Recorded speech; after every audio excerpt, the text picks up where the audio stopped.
세미나에 귀한 발걸음 해주셔서 진심으로 감사드립니다. 지금부터 세미나를 시작하도록 하겠습니다. 감사합니다. 네, 먼저 오늘 자리를 빛내주신 내빈 여러분을 소개해드리겠습니다. 내빈 소개는 황진아 위원장님께서 소개해 주시겠습니다. 안녕하세요. 주말인데도 불구하고 귀한 발걸음에서 감사드리고요. 10시부터 바로 시작했어야 되는데 조금 지연된 거는 그래도 유동수님께서 오셔서 시작했다는 생각으로 지연됐는데 지금 시작하겠습니다. 중간에 오시면 인사로 하겠습니다. 석정규 시의원님 참석하셨습니다. 안녕하세요. 조성환 시의원님 참석하셨습니다. 문미혜 구의원님 참석하셨습니다. 죄송합니다. 이면주 시의원님 참석하셨습니다. 백승화 구의원님 참석하셨습니다. 박지상 구의원님 참석하셨습니다.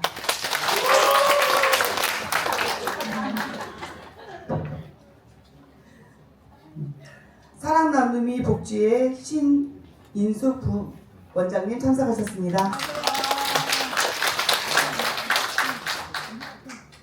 김수 효성도서관 관장님 참석하셨습니다.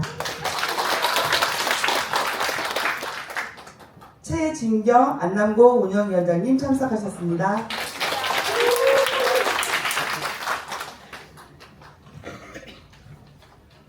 황길진 국제라이온스협회 인천지부 실지역 1대 지원 1지대 위원장님 참석하셨습니다. 대한부 지역아동센터 연합회 회장님 손세라 회장님 참석하셨습니다. 여기 계신 모든 분들 다 소개를 드려야 되는데 시간 관계상 진행을 하겠습니다. 양해 부탁드리겠습니다. 감사합니다. 네, 다문화 공론에 함께 해주신 모든 분들께 감사의 말씀을 드립니다. 위원장님 인사 말씀이 있습니다. 네, 우리 한진아 위원장님은 지역사회 다문화 공감 확산과 세미나의 의미에 대해 귀한 말씀을 전해주시겠습니다. 그리고 현재 한진아 위원장님께서는 경인교육대학교 대학원 다문화 교육의 석사과정 공부 중이시고요. 우리 계양구 다문화를 위해서 정말 열심히 공부도 하시고 활동을 많이 하시는 분입니다. 다시 한번 큰 박수로 맞이해 주시기 바랍니다.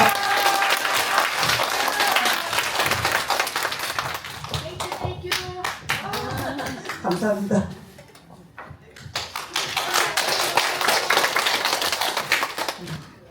안녕하세요. 저는 계양갑 다문화위원회 위원장 꾸밈 인사이트 대표 황진아입니다.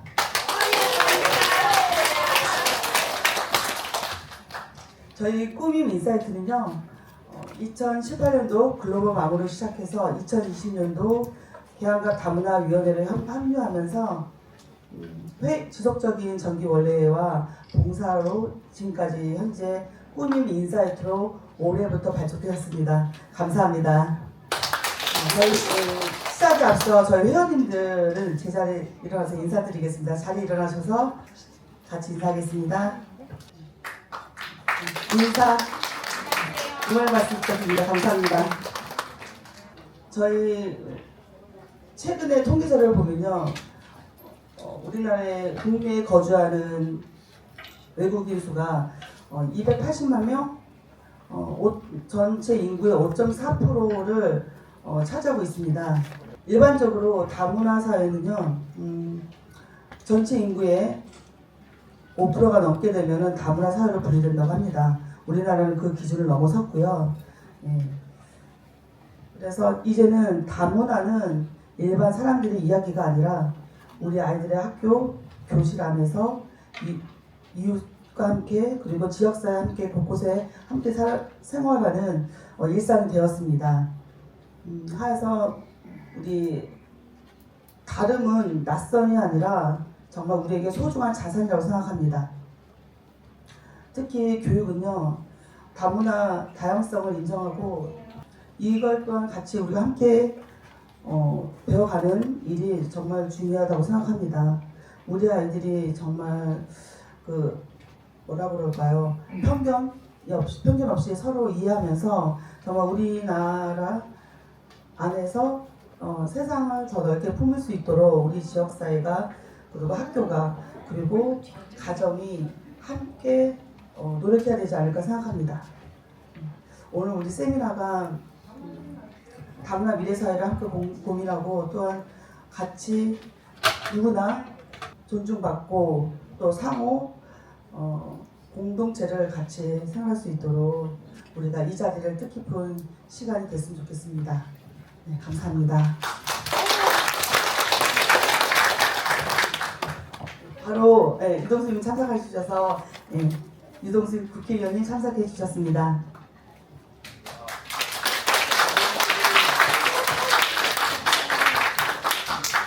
감사합니다. 그다음에 경인교육대학교 대학원 조규희 교수님께서 자리해 주셨습니다. 큰 박수로 환영해 주시기 감사하겠습니다. 다음은 이주 배경 사례의 발표자 이영룡님께서 자리해 주셨습니다. 네, 큰 박수로 환영해 주세요. 감사합니다. 그럼 이어서 유동수 국회의원님의 축사 및 격려사 말씀이 있겠습니다. 네, 유동수 의원님, 네, 큰 박수로 맞이해 주시기 바랍니다. 리액션도 크게.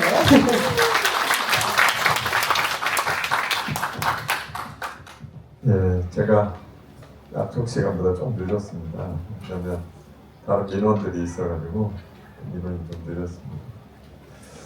오늘 이 개항의 다문화 이 공론의 세미나를 진심으로 축하를 드리고 이 모임을 지금 주최해 주신 우리 황진아 위원장님께 큰 박수 부탁드립니다.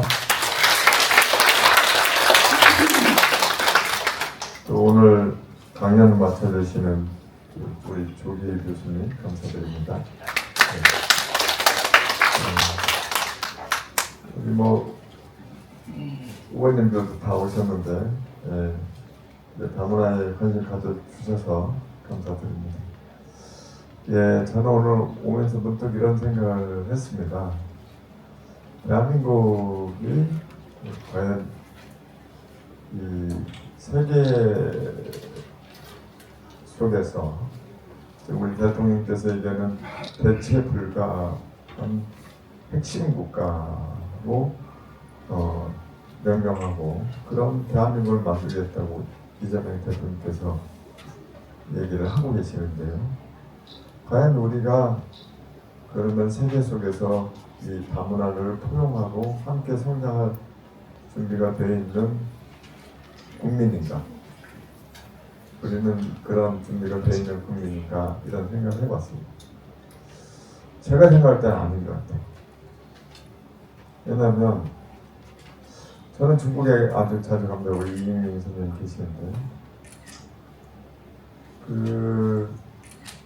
중국은 이 세계적으로도 가장 많은 나라와 접한 나라입니다.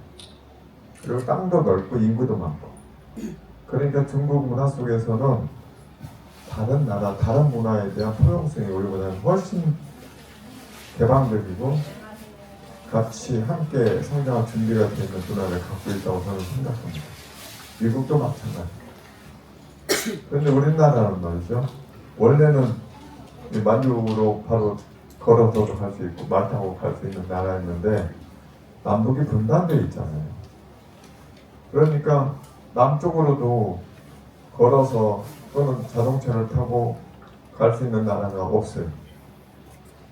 일본을 가려면 헤엄쳐서 가야 되는데 거기까지 헤엄쳐서 갈 수 있겠습니까? 안 되잖아요. 뭐 우리 유일하게 우리 대한민국이 갈 수 있는 곳은 중국이고 러시아입니다. 근데 북한으로 막혀 있으니까 이게 문화를 접촉할 수 있는 시간이 없는 겁니다. 실제로.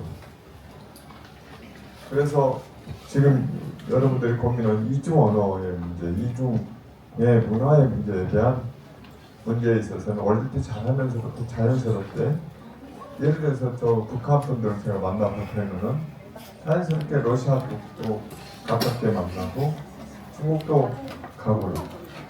뭐 저기 청춘인가 훈센 이쪽에서, 훈춘 이쪽에서 이렇게 소변을 놓으면 이게 삼국으로 흘러간다는 거 아니에요?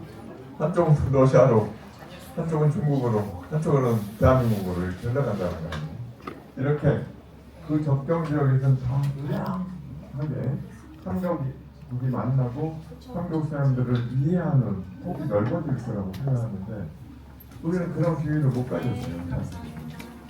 그래서 여기에 오셔서 이주에서 사시는 우리 아무나 가족들이 겪을 그런 여러 가지 문제점은 대한민국이 가지고 있는 지리적인 또 국방적인 이런 문제에서 기인하는 바가 크다. 저는 이렇게 생각합니다. 얼마나 어렵겠어요, 그렇죠? 네. 네. 그래서 좀 이 자리에 참석해 주신 여러분들도 그런 점들을 이해를 해주시고 대한민국을 보면은 좀 더 이해가 될 겁니다. 네, 네, 그렇게 하길 바라고 저희들이 지금 오늘 보니까 처음의 문제 지금 임명진에 와서 준비해 주시는데, 네, 또 우리 교수님 항상 가문에 관심 갖고 많이 해주셔서 감사드리는데. 우리 아이들 자녀의 대학 입시의 문제, 이중 언어의 문제, 이런 문제들이 여러분들이 삶 속에서 직접 경험하고 지금 그 경험한 어려움들, 또 생활하시면서 겪는 어려움들을 저희들이 오늘 충분히 듣고 그 의원님들도 좀 많이 오셨으니까 시 차원에서 대한구 차원에서 저는 국가적 차원에서 여러분들과 함께 할 수 있는 방안들을 이렇게 모색하도록 노력하게 될 그 말씀을 드립니다. 저도 뭐 중국어를 이렇게 배우려고 막 저 혼자 노력하는데 잘 안 됩니다. 굉장히 어려워요. 네. 난 너무 어려워. 네. 그리고 너무 쉽게 잊어버려요. 왕은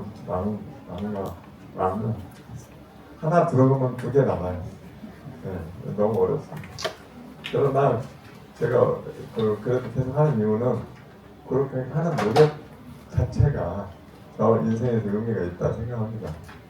그래서 여기 오셔서 한국어도 많이 배우시고 한국 문화도 접하시고 또 경험한 그 모국의 문화를 또 많이 전파해 주셔서 대한민국의 문화가 풍성해지고 대한민국의 국민들로서 더 개방적이고 포용하고 협동하고 더 발전적인 방향으로 대한민국을 바꿔내기를 진심으로 바라겠습니다.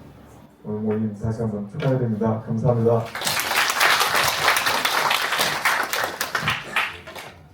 네, 귀중한 말씀 전해주신 유동수 국회의원님께 감사드립니다. 다음은 김남준 의원님께서 다른 일정으로 참석은 못하셨지만 우리 계양 다문화 공론 세미나에 축기를 보내주셨습니다. 감사합니다.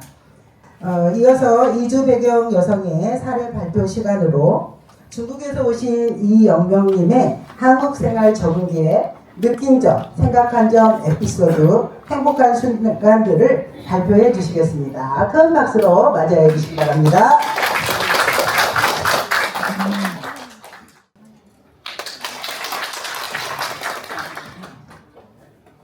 존경하는 내빈 여러분, 학부모님 여러분, 안녕하십니까? 우선 이렇게 뜻깊은 자리에 초대해 주셔서 진심으로 감사드립니다. 저는 중국에서 온 도른민자 이영명입니다. 한국에 온 지 20년 되었습니다. 처음에 한국에 왔을 때 평범한 주부였습니다. 낯선 환경에서 가정을 꾸리고 자녀를 낳고 많은 어려움을 겪었습니다. 하지만 아이들을 키우면서 제가 이중 언어 교육의 중요성을 대해서 깊이 깨닫게 되었습니다. 저는 두 아이를 두고 있습니다. 첫째는 현재 대학생이고 둘째는 중학생입니다. 첫째 아이는 어릴 때 초등학교부터 중국어를 제가 직접 가르쳤습니다. 집에서 꾸준히 중국어로 대화하여 날마다 저랑 열심히 배웠습니다. 그 과정은 너무 힘들었습니다. 어느 날 아이가 저한테 엄마 왜 이렇게 어려운 중국어를 제가 배워야 해요? 라고 수몇 번 물어보기도 하고 제 마음을 이해하지 못할 때도 있었습니다. 하지만 제가 포기하지 않고 계속 지도했습니다. 그 결과 중학교 때 그때 중국어 능력 시험 HSK 4급 자격증이 따고 고등학교에서 제2 외국어 중국어로 선택했을 때 누구보다 수월하게 공부할 수 있고 중국어 성적을 늘 1등 받았습니다. 대학교 진입한 후에 중국 유학생과 한국 학생들이 함께하는 중한교류 프로그램에서 통역 역할을 맡았습니다. 그 과정을 통해 아이가 큰 자신감을 많이 얻었습니다. 나중에 엄마 중국어를 가르쳐 주셔서 정말 고맙다 라고 말해 주었습니다.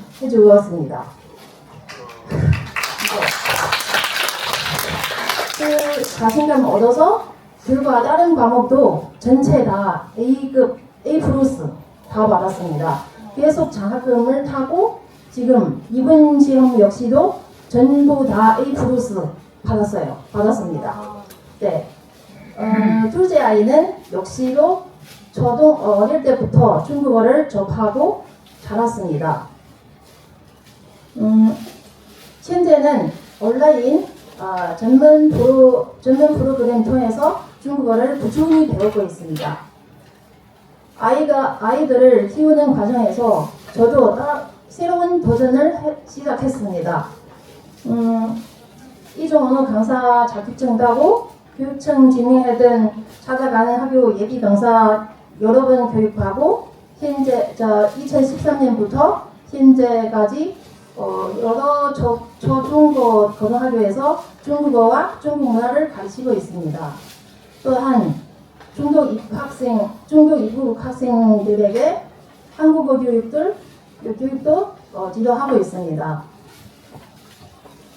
평범한 가정주부여든 어느 날 학교 현장에서 제가 많은 활동할 수 있다는 것은 많은 분들의 도움 덕분입니다. 특히 오늘 이 자리에서 감사의 말씀을 꼭 드리고 싶은 분이 계십니다. 바로 효성사랑 안도센터 황진아 선생님입니다. 현재 저희 아이는 센터 이용하고 있고 센터장님께서 따뜻한 사랑과 응원을 많이 주셨습니다. 그리고 또한 여러 좋은 분들과의 이벤을 많이 만들어서 주시고 많은 다양한 활동에 참여할 수 있는 기회도 주셨습니다.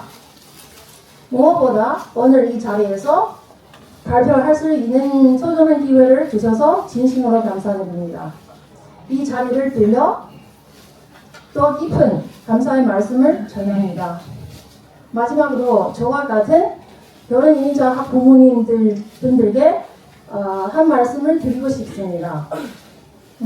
가능한다면 아이가 태어나는 순간부터 꼭 모국어를 가르치시고 함께 사용하시기를 권합니다. 제가 아이들을 키우는 과정에서 얻은 가장 큰 확신을 모국어 교육은 아이들에게 평생의 자산이 된다는 것이 될 겁니다. 모국어 교육은 그냥 단순히 언어 배우는 것이 아니라 그 문화, 자신의 문화와 뿌리를 연결할 수 있는 뿌리를 이해하고 더 넓은 세상과 연결할 수 있는 힘이 됩니다. 당장 힘들고 눈에 띄는 성과가 보이지 않을 수도 있습니다. 하지만 시간이 지나면 아이들은 부모님의 소중한 교육을 부모님의 교육이 얼마나 소중하는지 반드시 알게 될 것입니다. 오늘 이 자리에서 한국 입시제도 교육 정책의 변화에 대해 설명해 주실 교수님 되겠습니다. 저 역시도 두 자녀를 둔 학부모님으로서 많은 관심과 궁금증을 가지고 있습니다. 교수님의 설명을 통해 이러한 궁금증을 해소되고 많은 결혼 이민자 학부모님들에게 많은 도움이 되는 시간이 되시기를 바랍니다. 끝으로 바쁘신 가운데 함께해 주신 모든 분들께 감사드리면 앞으로 다문화 가정 아이들은 문화와 언어를 충분히 여기고 소중히 여기면 다문화 아이들은 건강하게 성장할 수 있도록 많은 관심과 응원 부탁드립니다. 감사합니다.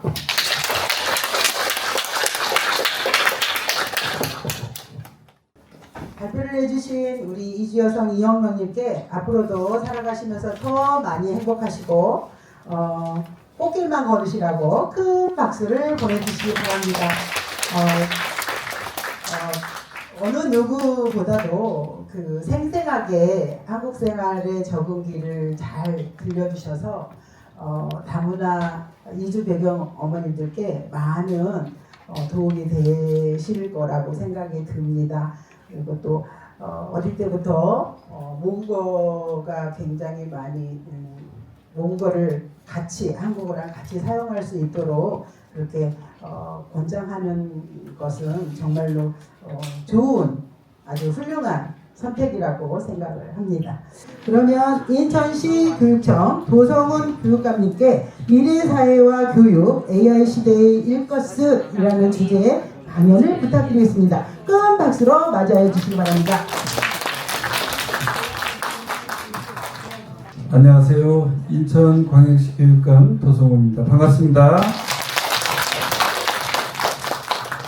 유동수 의원님이 제가 오자마자 가셔가지고 축하를 좀 드리려고 했는데 근데 여러분들 오늘 이렇게 건강한 모습으로 만날 수 있게 돼서 반갑고 싶습니다. 제가 몇 분 정도 얘기를 해드리는 건가요? 네. 예, 오늘 뭐 입시와 관련된 이야기가 돼 있었다 그러는데 다 연결이 돼 있어요. 그래서 편하게 이렇게 들어보시면 좋을 것 같고요. 인천의 그 다문화 이주 배경 학생 숫자가 작년 4월 1일자로 15,000명이 넘었습니다. 이제 전국적으로 20만 시대가 이렇게 됐고 한 학교에 70%에 육박하는 학교가 2개 정도 있고 또 이제 중등에서도 30%가 넘는 40% 가까이 되는 학교가 있게 되고 그에 따라서 우리 교육청에서는 초등학교 같은 경우는 15% 이상이 되면 학급당 학생 수를 20명으로 20명 이하로 줄여서 좀 더 맞춤형 교육을 할 수 있도록 이렇게 하고 있고 중등 같은 경우는 20% 이상 학교에 대해서 그렇게 학급당 학생 수를 줄이는 방안을 하고 있고 또 한국어 학급 수가 105개로 늘렸어요. 그런 그 정책들 또 우리 직업교육을 위해서 일반적으로 이렇게 중고등학교 진행되는 것을 그대로 같이 하고 대학과 연계해서 재능대학교나 또 인하공전 이런 데하고 연계해가지고 직업 위탁 교육을 진행하기도 하고 있습니다. 또 우리 러시아 배경이 많은 곳이 이제 연수구인데 그쪽에는 그 러시아 발레 이런 것을 통해서 아이들이 자기 태어난 나라의 그런 문화를 이쪽에 와서 이렇게 배우면서 함께 적응할 수 있는 그런 프로그램들도 진행을 하고 있고, 특히 이제 고등학교 직업교육과 관련된 진로교육 이런 부분이 인천의 해양과학고등학교가 굉장히 좋은 그런 사례다. 그래서 엊그저께 국회 진선미 의원이 해양과학고등학교를 방문했어요. 4월 달에 국회 차원의 세미나를 열었는데 인천의 해양과학고등학교가 아주 좋은 사례가 있다고 그래서 저도 이제 같이 이렇게 참석을 해서 졸업생과 재학생 아이들의 이야기를 들었는데 그 아이들이 학교 교육을 통해서 어떻게 자기 진로를 찾아가고 또 지금의 그런 대학생이 되고 또 성공적인 자기 진로를 지금 찾아가고 있는가, 이런 사례를 이렇게 얘기하는데 그 선생님들이 막 이렇게 울컥해가지고 보람도 느끼고 또 그 아이들이 그렇게 성장하는 그런 모습들을 봤는데, 우리 다문화 교육과 관련된 부분에 대해서는 이제 다양하게 좀 자료를 잘 정리해서 우리 여기 누구한테 이렇게 그렇게 전해드려서 우리 인천의 다양한 사례들을 함께 공유할 수 있도록 그렇게 준비하겠다는 말씀을 드리고요. 제가 오늘 말씀드리려고 하는 것은 지금 이제 AI 주도 시대가 됐는데 미래 교육이 어떤 것이 핵심적으로 준비가 돼야 우리 아이들이 잘 살아갈 수 있을 것인가. 우리 이주 배경 학생들이 우리 한국에 와서 어려움을 겪는 것은 첫 번째는 언어 극복이죠. 그런데 이 언어 자체만 문제가 되는 것이 아니라 그 위에 문화라든가 그다음에 직업 교육이라든가 이런 직업, 취업, 창업 사실은 뭐 다 똑같은 그런 문제들을 안고 이렇게 성장을 하고 있는 거고, 그 틈바구니에서 비자 문제라든가 뭐 이런 것들이 또 여러 가지 어려움이 있는데 그런 것들을 그 학교에서는 아주 잘 풀어내가고 있더라고요. 그러면서 이제 우리 인천에서는 전에 위탁교육을 주로 했던 그런 학교를 지금 입학과 졸업하는 학교로 통합학교로 만들었어요. 세계로 국제중고등학교라고 하는 그런 학교를 만들었는데 거기는 이주 배경 학생하고 천주민 학생하고 50%씩 다닐 수 있도록 통합교육을 하기 위한 그런 학교로 전환이 됐습니다. 그래서 그것도 세계 시민으로 성장할 수 있도록 하기 위한 대안학교적 성격을 가지고 진행 중에 있기 때문에 관심 있는 아이들이 있으면은 그쪽을 또 이렇게 안내해 주는 것도 좋겠다. 코로나 3년을 겪고 나서 이제 AI라고 하는 생각하는 기계 문명이 우리 앞에 불쑥 나타나면서 충격을 줬어요. 그게 바로 22년도죠. 22년도 11월 30일 날 AI가 챗GPT라고 하는 AI가 우리 앞에 나타나면서 충격을 주었는데, 이 AI가 그 당시에는 속도가 좀 느리고 정보도 옛날 때 나오고 그래서 한참 시간이 걸리면서 발전하겠구나 이렇게 생각을 했는데, 불과 3년 만에 26년도에 들어와서 능동적 대리인 같은 그런 AI, 에이전틱 AI가 됐다 그랬는데 이미 AGI라고 하는 인간의 두뇌에 버금가는 AI가 이미 AI 시대가 됐다. 그래서 그거를 AGI라고 이렇게 얘기를 해요. 범용 AI, 범용 인공지능 시대. 그러니까 우리 뇌가 있는데 옆에 뇌가 하나 또 생긴 거죠. 그 뇌를 나의 뇌와 어떻게 연결시켜가지고 더 잘 사용할 것인가, 이 부분에 대한 것을 잘하는 사람과 잘 못하는 사람과의 불평등 구조는 더 심화될 거다. 이럴 정도로 26년도에 들어와서 벌써 AGI 시대다 이렇게 얘기를 하고 있습니다. 여러분들도 다 AI 활용하시죠? 그런데 어떻게 활용해야 된다고 누가 알려주지 않죠? 그냥 막 하고 있는 거잖아요. AI가 지금은 우리 핸드폰 속에 들어있어요. 그죠? 그런데 이제 앞으로 어디로 갑니까? AI가? 로봇 속으로 들어가고 자동차 속으로 들어가요. 자동차가 말을 합니다. 얼마 전에 젠순왕이라는 사람이 우리나라 다녀간 거 뉴스 보셨죠? 네. 지난번에 와서는 뭐 치맥 먹으면서 뭐 삼성이나 SK 총수들 만나가지고 뭐 얘기를 하고 가더니 이번에는 소주에다 삼겹살 먹으면서 네이버라든가 또는 뭐 이 총수들 만나가지고 얘기를 했는데 뭐라고 됐냐면 이제 한국의 시간이 왔다 이렇게 얘기를 했어요. 굉장히 정말 우리로서는 달콤한 얘기죠. 그게 뭔가 왜 왔나 살펴보니까 우리 한국은 자동차 산업이 발달돼 있고 전자 산업도 발달돼 있고 로봇도 만들 수 있고 메모리 반도체도 만들 수 있다. 이런 것들을 만들 수 있는 그런 나라예요. 그러니까 단순하게 부품만 생산하는 그런 나라가 아니라 이런 것을 생산해서 AI 로봇 생태계의 허브 국가가 될 수 있는 그런 나라가 바로 한국이다. 이제 그 엔비디아라고 하는 그 빅테크 기업의 총수가 와가지고 이제 한국이 너희들 시간인데 그런 발달된 산업을 바탕으로 해서 AI 로봇 생태계를 함께 만들어갈 수 있는 파트너가 바로 너희 한국이다. 그래서 이번에 젠순왕 방문에 대해서 피지컬 AI의 서막이 열렸다. 이렇게 평가를 하더라고요.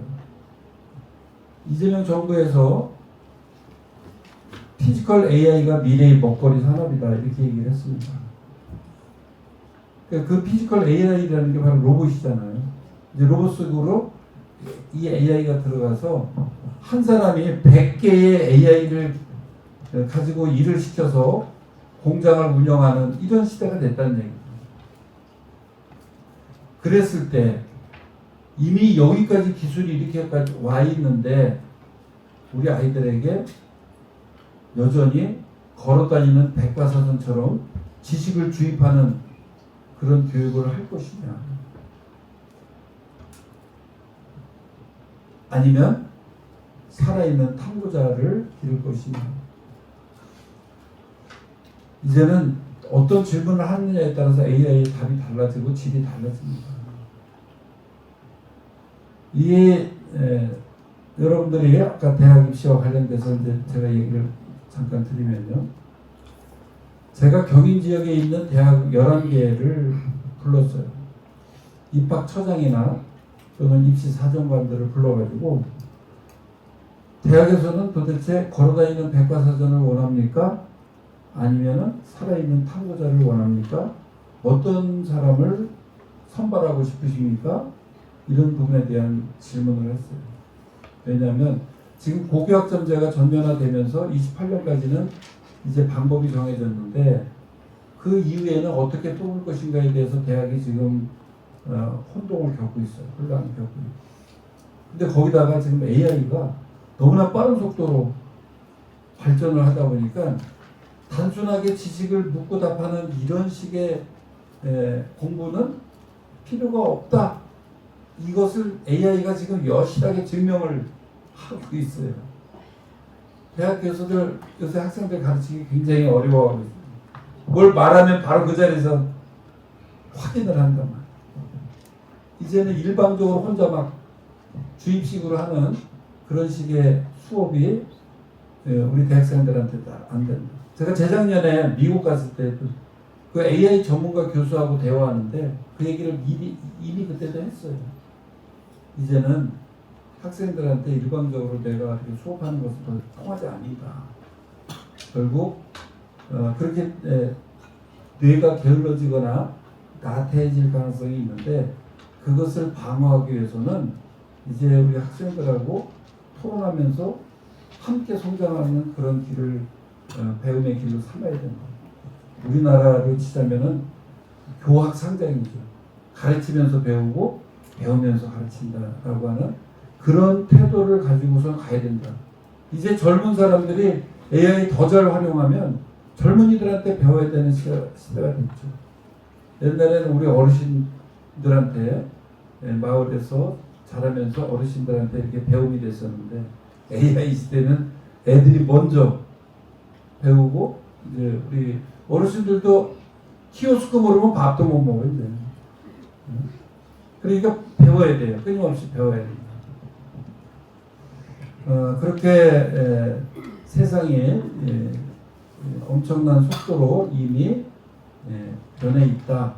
그 속에서 우리 대학생을 선발하는 대학에서도 상당히 어려움을 겪고 있어서 제가 부른 이유는 이미 우리 인천에서는 읽고 걷고 쓰는 읽어쓰라고 하는 교육을 통해서 그렇게 깊이 있는 탐구자, 살아있는 탐구자가 되기 위한 그런 교육들을 하고 있고 우리 인천뿐만 아니라 많은 타 지역의 교육이 이미 그렇게 변화돼 있다. 그리고 대학 너머에 인재상이 상공회의소에서 한국 상공회의소에서 5년마다 한 번씩 인재상이 발표가 돼요. 2016년까지는 학벌과 스펙, 졸업기한 이런 것들이 중요한 인재상의 기준, 취업의 기준이었어요. 그런데 그 뒤로 변하기 시작을 했는데 23년도에는 책임이 제일 앞에 올라갔습니다. 그 다음에 뭐 소통, 협력, 도전, 뭐 창의성, 전문성 이런 것들이 이제 쭉 6위까지 이렇게 나와 있었어요. 얼마 안 되죠. 23년이면 22년도에 챗GPT가 나왔으니까 23년도 얼마 안 됐을 때요. 그때까지 상공회의소에서 발표했던 거는 그렇게 나왔습니다. 그런데 25년 농인 상공회의소에서 새롭게 발표가 됐어요. 근데 거기에서는 AI 역량이 70%가 됐어요. 그리고 소통, 협력, 전문성 이런 것들은 한 54, 5%. 완전히 바뀌어버리고 전에 개발자라고 하고 뭐 코딩하고 막 이랬던 직업들이 지금 다 없어집니다. 불과 2년 사이. 이렇게 변했다. 이렇게 변했다. 인재상이 변했고 채용 기준도 이미 IT 기업, 외국계 기업, 공기업, 공기관 이런 데서는 옛날처럼 학벌과 스펙을 보지 않습니다. 우리 블라인드 채용하죠. 우리 교육청이나 시청 같은 데는 또 다 블라인드 채용입니다. 대기업에서 일부가 남아 있었어요. 대기업도 굉장히 많이 변해 있는데 몇 개 정도만 옛날 그 수능식 그런 절차를 밟아서 채용을 했단 말이에요. 그리고 은행 같은 데는 이미 뭐 IT 전문가들이 은행으로 취업을 합니다. 이 은행이 옛날 은행들하기 굉장히 어렵잖아요. 그래서 지금은 은행을 가지도 않고 전부 다 이 핸드폰으로 다 은행 업무를 보기 때문에 이제 채용하는 것도 IT 전문가들이 주로 은행에 들어갑니다. 그 다음에 우리나라의 99%가 다 중소기업이에요. 대기업은 엄밀하게 따지면 1% 정도밖에 안 돼요. 이 중소기업들도 상당히 많은 그런 변화를 거쳐서 어떤 사람을 채용하느냐에 따라서 자기네 기업의 존망이 결정되기 때문에 이 중소기업들 대부분의 우리 한국의 젊은이들이 가는 곳이 중소기업이다. 근데 중소기업을 아주 이렇게 하찮은 기업으로 보시면 안 됩니다. 우리나라는 아주 이 제조업부터 굉장히 다양한 대기업까지 아주 중요한 그 산업 인프라를 가지고 있어요. 그래서 코로나를 잘 견딜 수 있었던 거예요. 뭐 마스크 이런 것 저 유럽이나 이런 데서 못 만들었다. 그러니까 아주 그 1차적인 산업서부터 4차 산업, 5차 산업 여기까지 굉장히 다양한 그런 구조들을 가지고 있기 때문에 우리 중소기업 들어가는 이 부분에 대해서도 굉장히 관심을 많이 가지고 또 실제로 대부분은 다 중소기업에서 다니고 있는 겁니다. 그 다음에 이제 외국계 기업은 한 14,5천 개 정도 돼요, 우리나라에. 근데 이 외국계 기업들은 우리나라에서 채용하는 그런 기준들과 굉장히 다르게, 너는 뭐 당신은 다른 사람의 성공에 기여한 적이 있는가, 뭐 이런 것들을 질문하고, 우리하고 좀 상당히 다른 그런 기준을 가지고 있기 때문에 아까 얘기했던 것처럼 살아있는 탐구자를 원하는 기업들이 그렇게 확산이 돼서 많이 변해 있다는 거예요. 이제 대한민국이 세계 6위 정도의 그 산업 발전을 이뤄서 선진국이 됐다 이렇게 얘기를 하고 있는데, 그러면 앞으로는 무엇을 하면서 또 한국의 성장 동력을 가져오고 우리 아이들이 살아갈 수 있는 그런 중요한 부분이 뭐냐? 저는 그게 창업이라고 생각을 해요. 창업, 스타트업. 우리 인천에서 전국에 최초로 초등학교, 중학교, 고등학교 25명씩 뽑아가지고 23년부터 스타트업, 글로벌 스타트업 학교를 만들었어요. 그래가지고 중학교 학생하고 고등학교 학생은 그 프로그램이 끝나면 싱가포르, 또 베트남 이런 데로다 해외 체험을 보내가지고 자기가 하나씩 하고 싶은 그런 창업 아이템을 만들어서 마지막에 발표하는 것.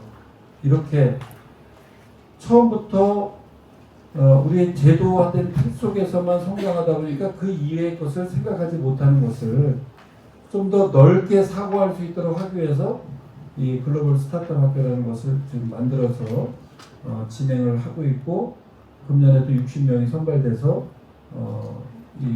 움직이고 있는데, 요거는 좀 더 저희가 확대하려고 해요.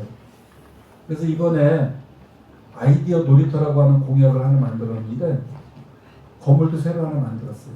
그래서 그 속에서 이 아이들이 그곳에 가가지고 자기가 어떤 창의적인 그런 역량이 성장할 수 있도록 하기 위한 그런 프로그램들도 운영을 하고, 그리고 세계적인 혁신 대학들이 운영하고 있는 그런 방식으로 아이들이 자유롭게 스스로 성장할 수 있는 그런 에콜 40이라는 프랑스에 있는 학교가 있는데, 거기는 교수도 없고 교재도 없고 수업료도 없어요.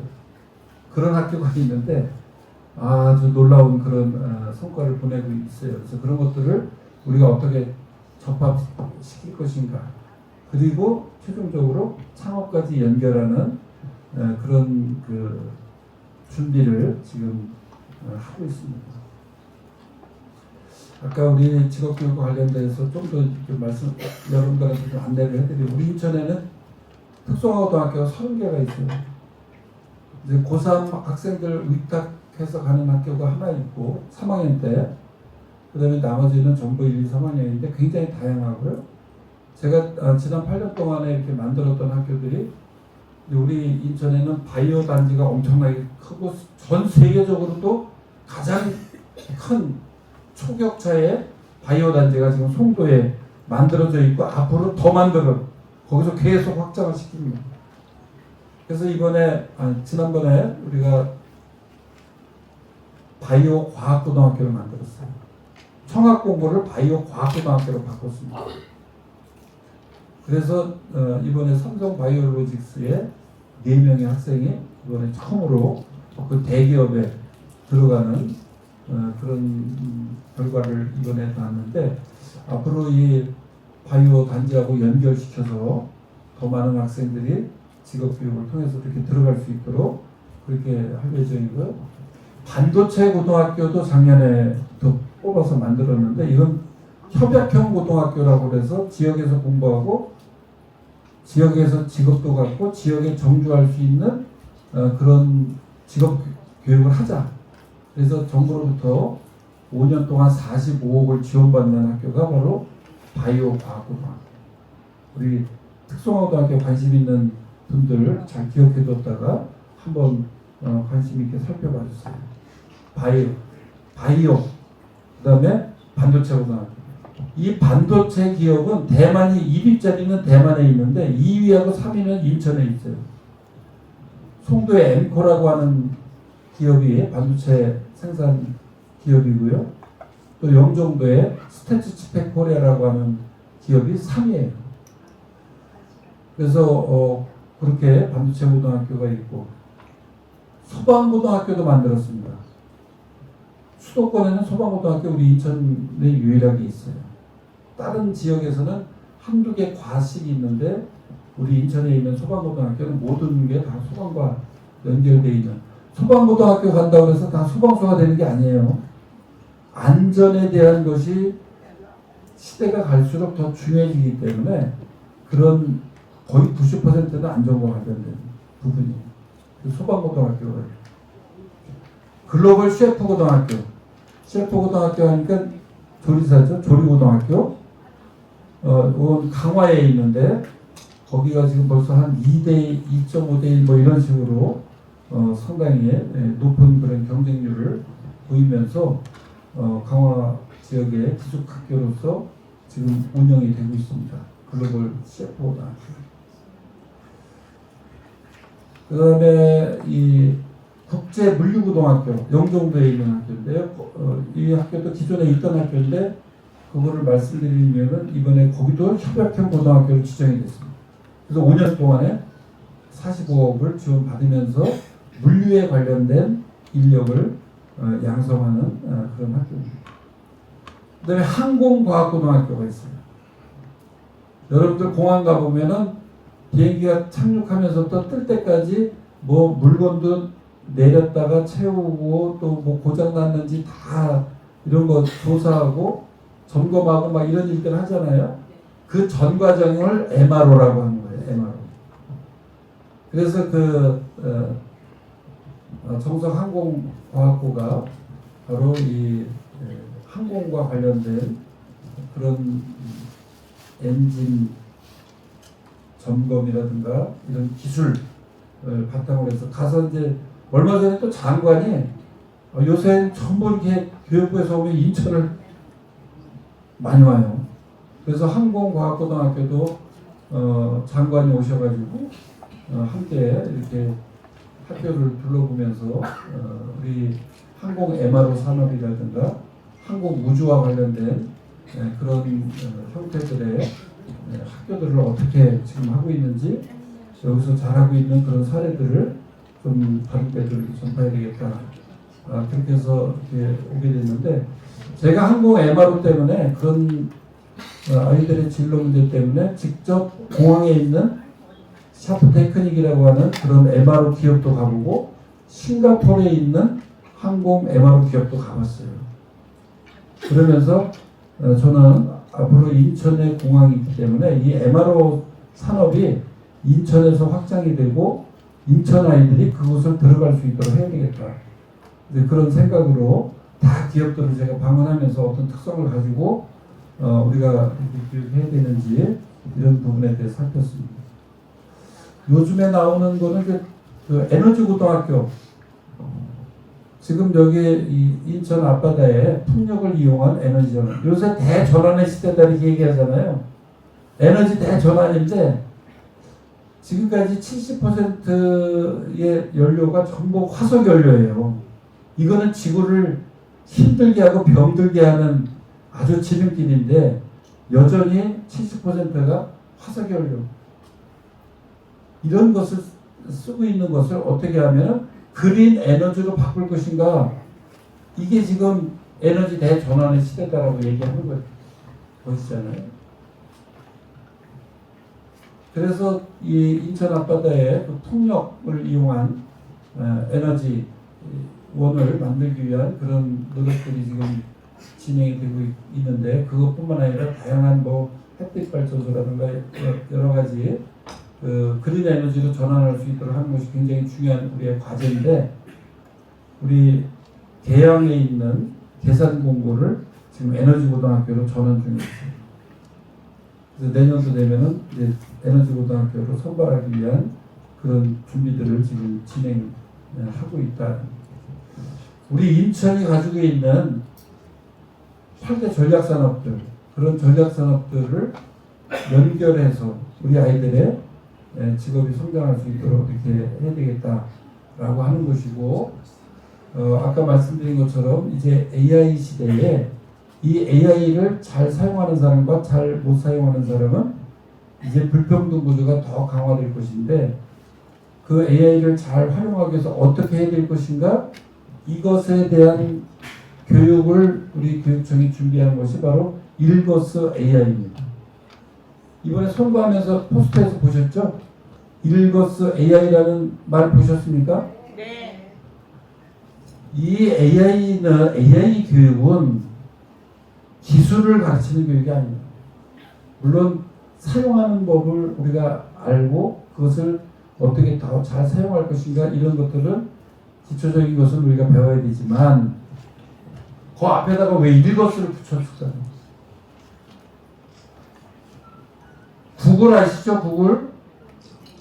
구글이 우리 인천의 이 일거스 교육에 대해서 주목을 하고 일거스를 전 세계적으로 알리는 데 역할을 하겠다, 이렇게 얘기를 해서 저희들하고 작년 9월에 협력식을 했어요.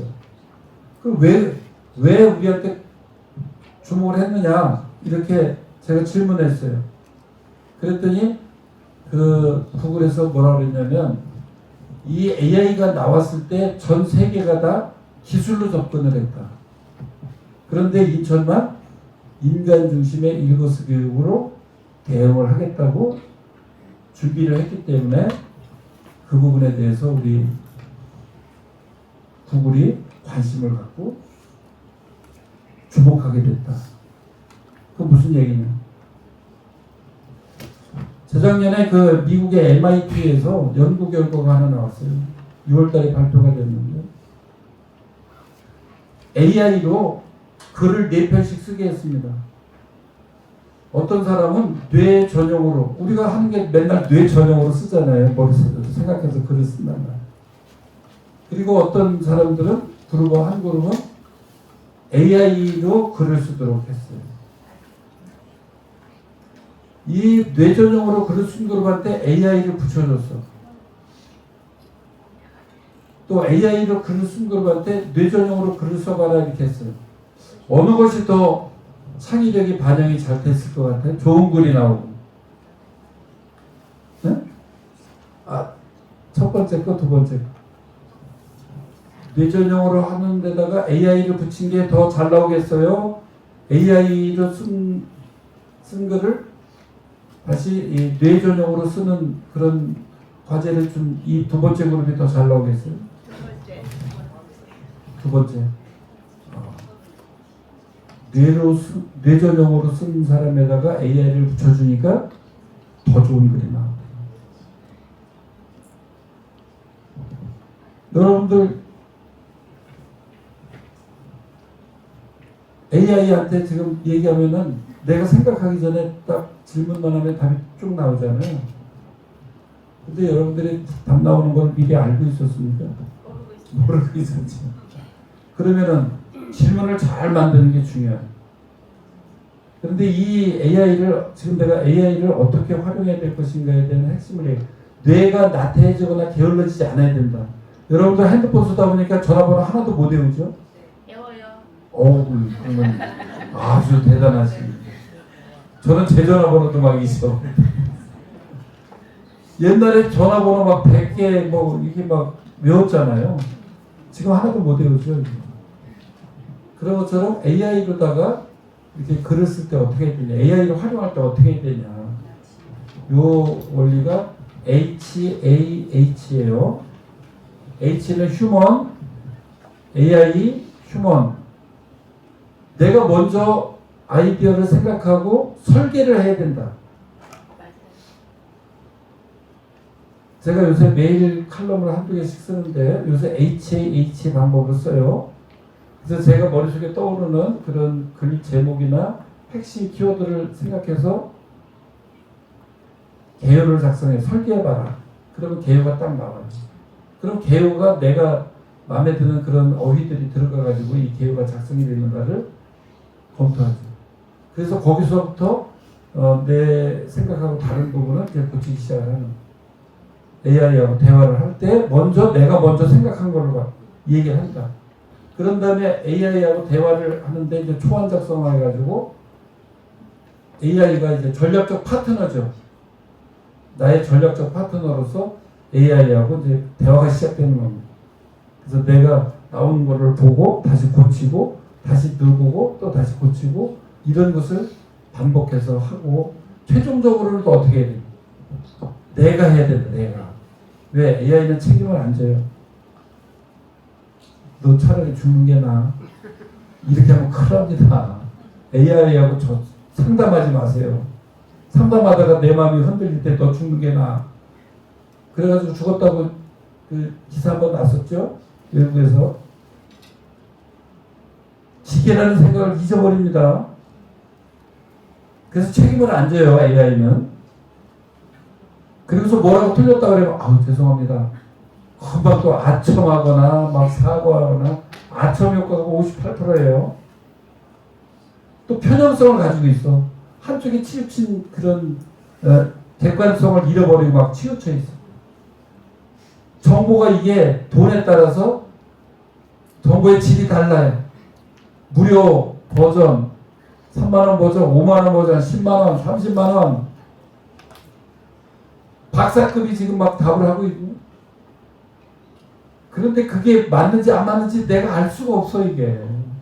비판적 문해력이 생겨야 되는데, 판단력이 있어야 되는데, 최종적인 결정권자로서의 책임을 지는 그런 결정권자로서의 역할을 할 수 있어야 되는데, 그거를 못한다. 그리고서 기술만 활용하면 그게 과연 올바른 제시가 되고 해결책이 될 수 있겠냐. 그래서 이 일거스 AI는 한마디로 인간 중심의 AI 교육이다. 그 인간 중심이라고 하는 게 뭐냐? AI한테 끌려가지 않고 AI를 주도적으로 활용할 수 있는 능력을 뭘 가지고 기를 거냐? 읽고 보고 쓰는 걸로 해야 된다. 그래서 즐겁게 읽고 온전하게 경험해 주도적으로 참여하는 교육. 요게 일거스의 정의예요. 즐겁게 읽고 온전하게 경험해 주도적으로 참여하는 교육. 관찰하고 요 네 가지. 관찰하고 질문하고 탐구하고 행동. 이 네 가지 키워드입니다. 우리가 뭘 하려면 공감을 해야 돼요. 공감을 하려면 관찰을 해야 돼요. 그러니까 우리 아이들한테, 손주들한테, 자녀들한테 관찰, 질문, 탐구, 행동. 제가 이 부분에 대해서는 스탠퍼드 대학 가서도 디자인 싱킹이라는 이론을 만드는 그곳에 가서 그 속에서는 공감하고 또 아이디어를 공감하고 문제를 찾고 아이디어를 모아서 시제품 만들고 테스트하는 이 5단계가 디자인 싱킹이라고 하는 그런 과정인데 우리는 관찰하고 질문하고 탐구하고 행동합니다. 이 4가지가 깊이 있는 학습을 아이들이 할 수 있도록 만들어주는 겁니다. 우리 눈앞에 보이는 것이 다가 아니잖아요. 뒤집어 보기도 하고 옆에도 보고 위에도 보고 다 살펴봐야 되는데 우리가 앞에 보이는 것만 보고 판단했다가는 이 세상 못 살아요. 다 코뼈가. 삶의 힘, 세상을 읽는 힘을 길러야 된다. 세상을 읽는 힘. 그게 읽기예요. 책만 읽는 게 아닙니다. 그런데 중요한 게 책 읽기가 아주 중요하다. 그래서 우리 독서국가도 만들고 독서 인천도 해야 된다. 그런데 책 속에도 인생이 들어있지만 그 책만 가지고 안 되기 때문에 인간이 사유하고 성찰하고 또 직접 경험을 해. 책 속에 나와 있는 거하고 실제 가보는 거하고는 완전히 다르다. 우리가 이런 일거수 교육을 하게 된 아주 중요한 계기도 바로 그거예요. 언어가 가지고 있는 추상적인 성격 때문에 언어는 그 실제하고 똑같지 않습니다. AI하고도 언어하고 하기 때문에 똑같지 않아요. 근데 또 실제 가보면 달라요. 이 간극을 없애야 돼. 그래서 해봤냐 가봤냐가 중요한. 너 해봤어? 해본 사람들은 디테일한 거를 다 알아. 그래서 판단하는데 실수하지 않습니다. 책만 가지고 공부했던 사람들은 그게 탁상 공론이잖아요. 책상 위에서 설계하고 결정하다 보니까 가서 현실에 가서 보면 전혀 엉뚱한. 여기서 A 하고 있는데 여기는 B도 아니고 C도 아니고 D를 하고 있어. 전혀 다른 걸 하고 있어. 우리 정치가 여기 정치하시는 분들 많이 참가를 하고 계시는데 우리 일반 시민들이 가장 싫어하는 게 뭐예요? 탁상 공론. 책상 위에서 앉아서 공약 만들고 그러지 마라. 다니면서 시민들의 이야기를 직접 들어야 된다. 그래서 신뢰를 얻고 그 바탕 위에서 우리가 정치를 해야 시민들이 가려운 곳을 긁어줄 수 있는 그런 행정을 할 수 있다. 그게 바로 가봤냐 해봤냐가 중요하다.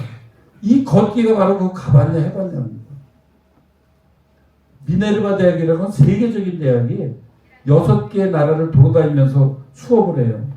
내가 거기 가서 뭐 하는가? 제 생각에는 그 도시의 문제를 찾고 그 도시의 문제를 해결하는 그런 과정을 통해서 삶의 힘을 기르고 있다는 거예요. 가본 사람과 안 가본 사람은 다르다. 그래서 그냥 읽고 쓰고 거기에 머무르는 게 아니라 내가 알고 있는 것을 삶과 연결시키는 것. 그게 중요하잖아요. 내가 알기만 하면 뭐해? 그게 내 삶과 직결돼서 실천하고 행동으로 나타나요. 그게 걷기가 가지고 있는 힘이에요. 그래서 이 걷기가 굉장히 중요한 의미를 가지고 있다. 쓰기는 다 표현하는 겁니다. 글로도 표현하고 음악으로도 표현하고 노래로도 표현하고 그래서 소통하고 공감하고 연대할 수 있는 힘을 기르는 것. 이것이 각각도 중요하지만 아까 말씀드린 대로 즐겁게 읽고 온전하게 경험해 주도적으로 참여하는 교육이다. 이제는 그냥 외워가지고 사는 인생을 살아갈 수가 없다. 마치 여기에 이게 우리 애국가 부르면 앞에 지휘자가 나오잖아요. 지휘하잖아요. 자기 인생의 삶의 지휘자가 자기 스스로가 돼야 된다. 그래서 AI가 여러 개, 지금 이미 AI가 100가지 이상 나와 있을 거예요. AI 종류도 특성이 있어요. 뭐 검증을 잘하는 AI, 그림 잘 그리는 AI, 뭐 글 잘 쓰는 AI 이런 거를 자기가 필요에 따라서 활용할 수 있고 그 다음에 더 중요한 것은 아까 말씀드린 데 비판적 문해력이나 판단력이나 최종적인 결정권을 가질 수 있는 그런 역량들을 키워나가야 되는데 이 AI와 나 인간의 역량을 잘 함께 지휘할 수 있는 그런 지휘자와 같은 사람. 저는 그걸 호모 에르디토라고 요새 얘기를 하고 있어요. 호모 에르디토. 읽고 걷고 쓰는 인간, 생각하며 사유하고 성찰하고 행동하는 인간, 그런 인간형. 우리 호모 사피엔스 이런 거 있는 것처럼 호모 에르디토다 이렇게 얘기를 하고 있는데 여러분들이 이제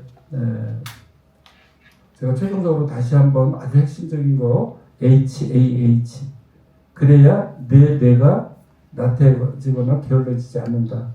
요거를 꼭 기억을 하시고 관찰, 질문, 탐구, 행동하시고 그것을 내 삶의 습관으로 만들어야 되는데 책을 읽고 책을 펼치고 신발끈을 묶고 자기 전에 한 줄 쓰기 요것을 실천하시면 그것이 인천 시민의 문화로 자리 잡으면 우리 인천에서 성장하는 아이들은 다 그렇게 성장하는 거예요. 요거는 조금 시간이 걸리는데 유치원, 초중학교에서 이게 완전히 자기 습관으로만 자리 잡으면 이후에까지 가는 데서는 지금의 자기 모습하고 전혀 다른 새로운 사람으로 변화되어 있어요. 특히 우리 아이들도 그렇지만 어르신들도 이렇게 치매를 방지하거나 또는 노화를 방지할 수 있게 하기 위해서 꼭 읽고 필사하시고 생각하시고 그래서 꼭 먼저 생각하고 AI 활용하고 다시 생각하고 이것을 잊지 않으셨으면 좋겠고요. 하여튼 여러분들 필요하신 거 있으면 또 연락 주세요. 제 전화번호는 6886-4016입니다. 알겠습니다. 6886-4016. 그러면 제가 직접 그 전화 한 대밖에 없으니까 답장을 꼭 해드리겠습니다. 경청해 주셔서 감사합니다.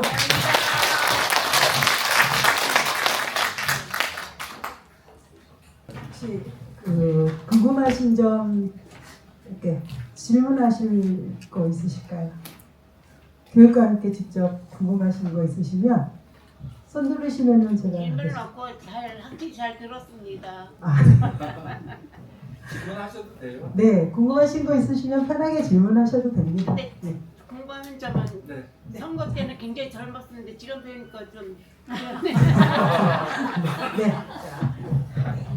네, 스마트폰 중독에 대해서 좀 여쭤보려고 해요. 혹시 중학교에서 지금 스마트폰 중독 주의군 이렇게 검사를 결과 나왔어요. 근데 저희 인천은 그런 기관 혹시 교육해 주는 기관이나 치료해 주는 기관 없나요? 서울에서 보니까 그런 기관이 있어요. 근데 우리 여기 인천 사니까 거기까지 교육 받으러 가면 너무 멀고 어렵습니다. 그래서 우리 인천도 이런 기관 있는지 없는지 좀 궁금했어요. 아까 AI 등대 나왔던 거 보셨죠? 그래서 이 AI를 활용하기 전에 뭐 과의존 방지, 그건 이제 지금 우리가 기초적으로 학교에서도 이루어지고 있어요. 그리고 또 그런 것을 담당하는 그 학교 바깥의 기관들도 있으니까 그거는 제가 뭐 지금 기관을 다 이렇게 알고 있지는 못하니까 파악을 해가지고서 연락을 드릴 테니까 기본적으로는 학교에서 지금 하고 있다. 그래서 이제 아까 그 어디 나왔었는데 3, 4학년 정도 됐을 때 이제 긴 글쓰기가 이렇게 이루어지고 그러는데 바로 그 시기에 이 AI 과의존에 대한 문제, 그 다음에 윤리적인 태도에 대한 문제, 또 요즘 뭐 AI뿐만 아니라 유튜브에 대한 또 지나친 심취, 활용, 이런 문제들은 AI를 활용하기 전에 이미 교육이 되고 나서 그 활용할 수 있도록 그렇게 저희들이 준비를 하고 있는 거고, 이제 초등학교 5학년서부터 중학교 3학년까지는 통제된 환경에서 AI 교육이라고 저희들이 표현했어요. 지금 통제된 환경이라고 하는 것은 선생님과 함께 사용한다. 그래서 이 교육적 기준을 우리가 만들어 놓은 겁니다. 이거는 지금 뭐 아직 국가 차원에서도 안 나왔는데 우리 인천이 먼저 그 가이드라인을 만들어서 지금 진행을 하고 있는 거고, 이제 AI 시대에 독서가 굉장히 중요하다. 우리가 이제 읽어쓰라고 하는 것을 제가 이제 만든 거는 AI 때문에 만든 거예요.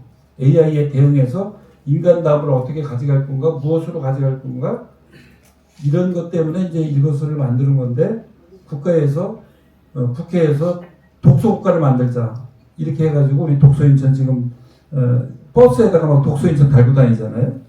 금년에는 다시 인천이 좀 책 읽기에 더 집중을 하자, 이제 이런 취지로 하는 거고, 이번에 또 교육부에서 독서를 강화시키기 위한 정책을 지금 우리 교육청에다 지금 보냈어요. 그래서 이 독서에 대한 교육이 AI 시대에 아주 중요한 그런 부분이기 때문에 그런 것을 나가려면은 우리가 그 과의존하는 것을 방지할 수 있는 그런 시스템들을 더 강화할 수밖에 없는 그런 상황이 됐으니까, 우리 어머님이 지금 답답한 거는 그렇게 학교에서 해도 아이가 무슨 참교육 들어가 보시나요? 아이가 잘 이제 따라오지 않고 여전히 그러고 있으니까 답답하셔서 이제 그런 곳이라도 좀 보내면 좋겠다 해서 궁금해서 말씀 주신 거잖아요. 그래서 그거는 저희가 또 확인해서 연락을 다시 드리겠습니다. 연락처 좀 주시면 한 번만 좀 여쭤보면, 제가는 아들 지금 고등학생이에요. 고등학생. 네. 그렇지만 우리 서구에서 가자 고등학교 스마트폰 학교 다니는 시대 선생님 스마트폰 다 그렇게 안 되고 우리 다니는 학교는 스마트폰 마음대로 이렇게 볼 수 있는 거예요. 그래서 똑같은 정도 애기 학교 다녔을 때 스마트폰 보지 않고 다니면 좋겠어요. 네. 아까 이제 그 얘기는 안 했는데 지금 이제 금년도 들어와가지고 법으로 다 스마트폰 사용을 학교에서 금지하기로 했잖아요. 그런데 그것도 일방적으로 다 금지하라 이렇게 하면은 그 학교 구성원들 사이에서 또 그거를 둘러싼 그런 갈등들이 일어나기 때문에 지금 한 6개월 정도 기간은 학교 구성원들이 같이 협의를 하는 기간으로 돼 있어서 현재는 학교에서 들어가자마자 핸드폰을 사용하지 못하는 그런 학교들이 있고 아직까지 사용하는 학교들이 있을 겁니다. 근데 그게 이제 2학기 때부터는 달라질 거예요. 그래서 거의 뭐 사용하지 않는 그런 방향으로 갈 거니까 일단 학교에서는 그렇게 하고 그 다음에 이제 아까 이제 우리가 제시한 거는 교육적 기준을 그렇게 만들어서 이제 그렇게 너무 이제 지나치게 과의존하는 학생들은 또 별도의 그런 교육을 할 수 있도록 그렇게 다 준비를 하겠습니다. 그리고 애들 강제로다 막 그렇게 하면 안 되지. 제가 특성화교 고등학교가 이렇게 많은 줄 몰랐는데 참 오늘 말씀들 들어보니까 어느 정도 있는 줄 알았지만 이렇게 많은 줄 몰랐고요. 앞으로 특성화 교육 학교가 어느 정도 더 설립이 계획이 더 돼 있는지 저는 저희 우리나라가 교육 정책이 너무 변덕스럽고 그래가지고 눈치 없이 예전에 인간시장 이용인가요? 지금도 계속 그런 건 참 안타까운데요. 앞으로 특성화 그쪽으로 어느 정도 또 계획이 돼 있는지 궁금하네요, 갑자기. 이제 새롭게 생기는 거는 기존에 있는 특성화고등학교도 시대가 지나면서 한때 인기가 있던 학교들이 이제 그 인력이 없어지는 그런 학교들이 있기 때문에 지금은 거의 다 설립 전환을 하고 있는 겁니다. 계산공고 그것도 이제 공업고등학교로서 과거에 이제 우리 산업화 시대에는 굉장히 중요했잖아요. 그래서 그거를 이제 에너지고등학교로 전환한다. 전환 설립. 반도체 마찬가지고 그래서 인천대 또는 대한민국 그 산업에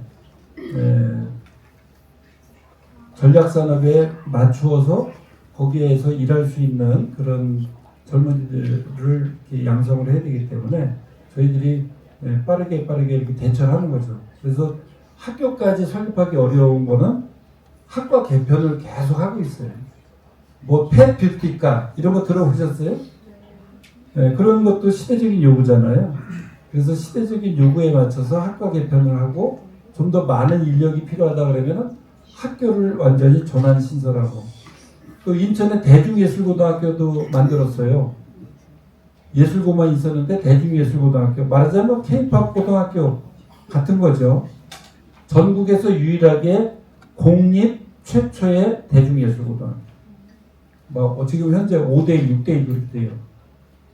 그래서 여기서는 뭐 연기예술과, 실용무용과, 실용음악과 이렇게 세 개 과가 주요하게 있고 이제 공연 예술, 공연 기획하는 그런 과도 지금 있는데 이제 이 대중예술고등학교는 내년부터는 특성화고등학교에서 특목고로 전환이 됩니다.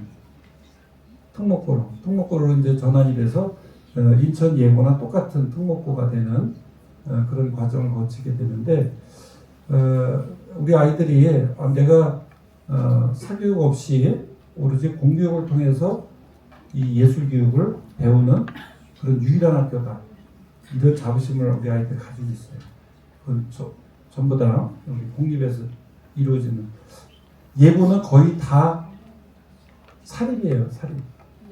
인천 대중예술고는 공립으로 돼 있다. 그래서 이 지금 현재 없는 새로운 학교를 만드는 계획은 아직 없고요. 이번에 이제 재능고등학교를 재능고등학교도 네 번째로 우리 인천에서 협약형 고등학교 금년에 지정이 됐는데 거기는 피지컬 AI 제조입니다. 그걸로다가 협약형고등학교, 특성고등학교 받았어요. 금년에는 거의 AI에 중점을 맞춰가지고 앞으로 이제 AI 역량을 가진 사람들이 많이 필요하니까 그런 방향으로 지금 나가고 있는 거다. 그래서 이 시대적인 산업 요구에 따라서 특성화고등학교의 학과 개편 또 학교 신설, 전환 신설이죠. 이런 것들이 지금 진행되고 있다. 뭐 혹시 좋은 구체적으로 지금 갑자기 생각은 안 나요. AI 쪽으로 많이 됐으면 좋겠어요. AI 쪽으로? AI가 그 데이터가 핵심인데요. 데이터 잊어버렸는데. 그래서 제가 이번에 또 공약을 AI 과학고등학교를 만들겠다 이렇게 했어요. 그 과학고등학교를 AI 과학고로 전환하려고. AI 과학고. 그래서 AI 융합교육센터, AI 융합교육원 이것을 지금 지역별로 지금 계속 만들어가고 있어요.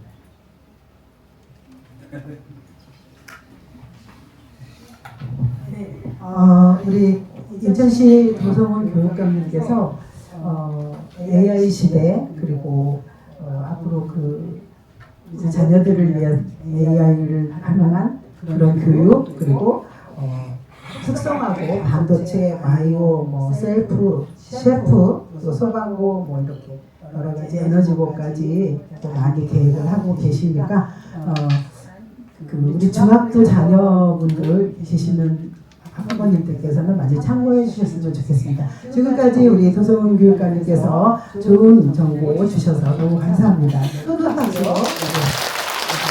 감사합니다. 자, 어떠셨어요? 이제 우리 스승님. 네. 경인교육대학교 대학원 조규희 교수님께서 이중 언어의 중요성에 대한 강의가 있겠습니다. 우리 조규희 교수님께서는 경인교대 대학원 석박사 교수님으로 재직 중이시네요. 학생들의 존경을 듬뿍 받고 계시는 마음이 따뜻한 교수님이십니다. 교수님의 강의 후에 질의응답 시간을 갖도록 하겠습니다. 우리 조규희 교수님 큰 박수로 맞이해 주시기 바랍니다.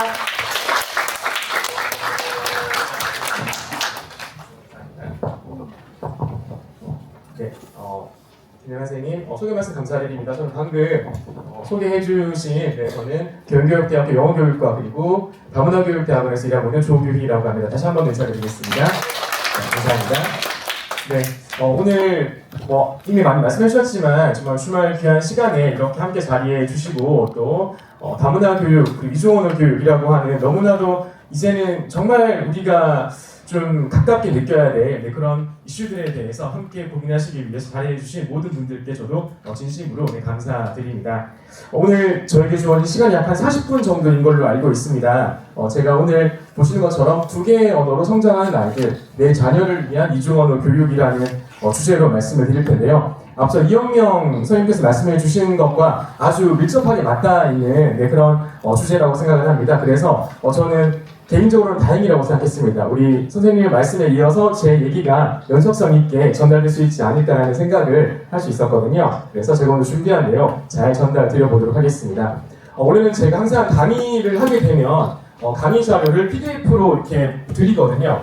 당연히 서두에 이렇게 전달해 드려야 되는데 근데 오늘은 제가 강의 마지막에 드리려고 합니다. 왜냐하면은 중간중간에 퀴즈가 있거든요. 근데 퀴즈 당연히 강의 자료를 받으면 정답이 다 들어가 있기 때문에 우리가 재미가 없잖아요. 그래서 제가 오늘은 강의 자료를 끝나고 나서 우리 선생님들께 QR코드 스캔하시면 바로 휴대폰으로 보실 수 있도록 그렇게 전달 드리도록 하겠습니다. 네, 그러면은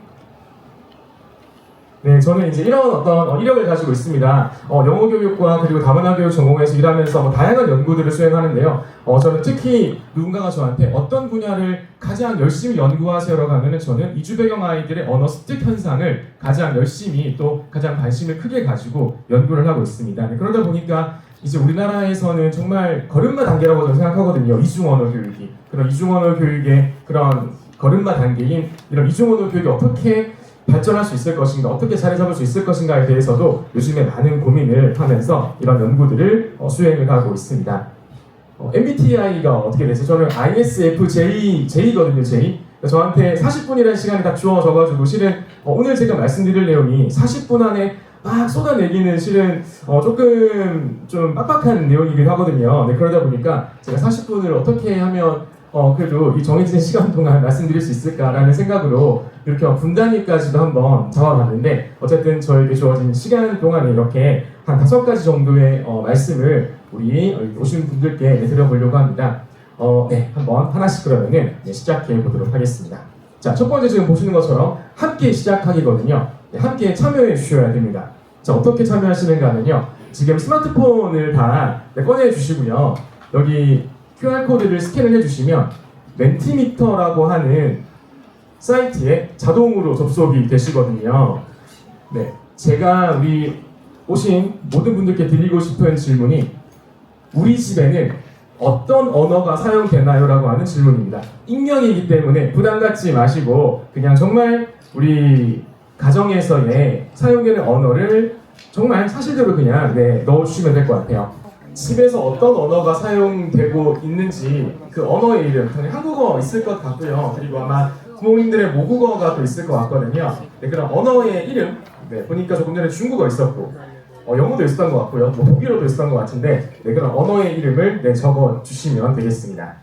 말씀드린 대로 익명이기 때문에 부담 갖지 마시고 그냥 넣어주시면 제가 이렇게 결과를 실시간으로 볼 수가 있어요. 자, 잠시만요. 네, 보니까 한국어, 중국어, 영어 이렇게 있고요. 자, 베트남어, 독일어.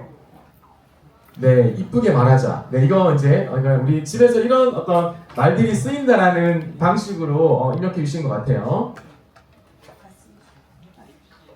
책 좀 읽자. 네, 우리 부모님께서 아이에게 하는 말씀이 아닌가 하는데, 자, 좋습니다. 이 정도로 저희 집에서 이런 언어들이 사용되는구나라는 부분 제가 확인할 수가 있었고요.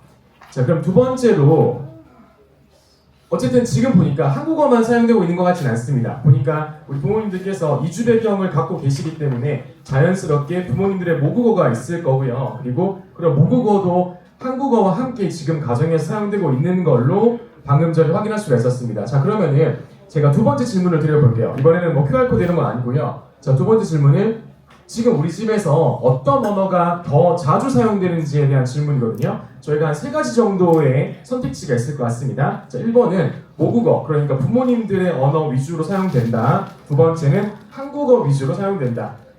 마지막 세 번째는 2가지 언어가 섞여서 동시에 사용된다 라는 건데 이거 그냥 우리 손가락으로 자, 1번 나는 우리 집에서는 모국어가 주로 사용된다.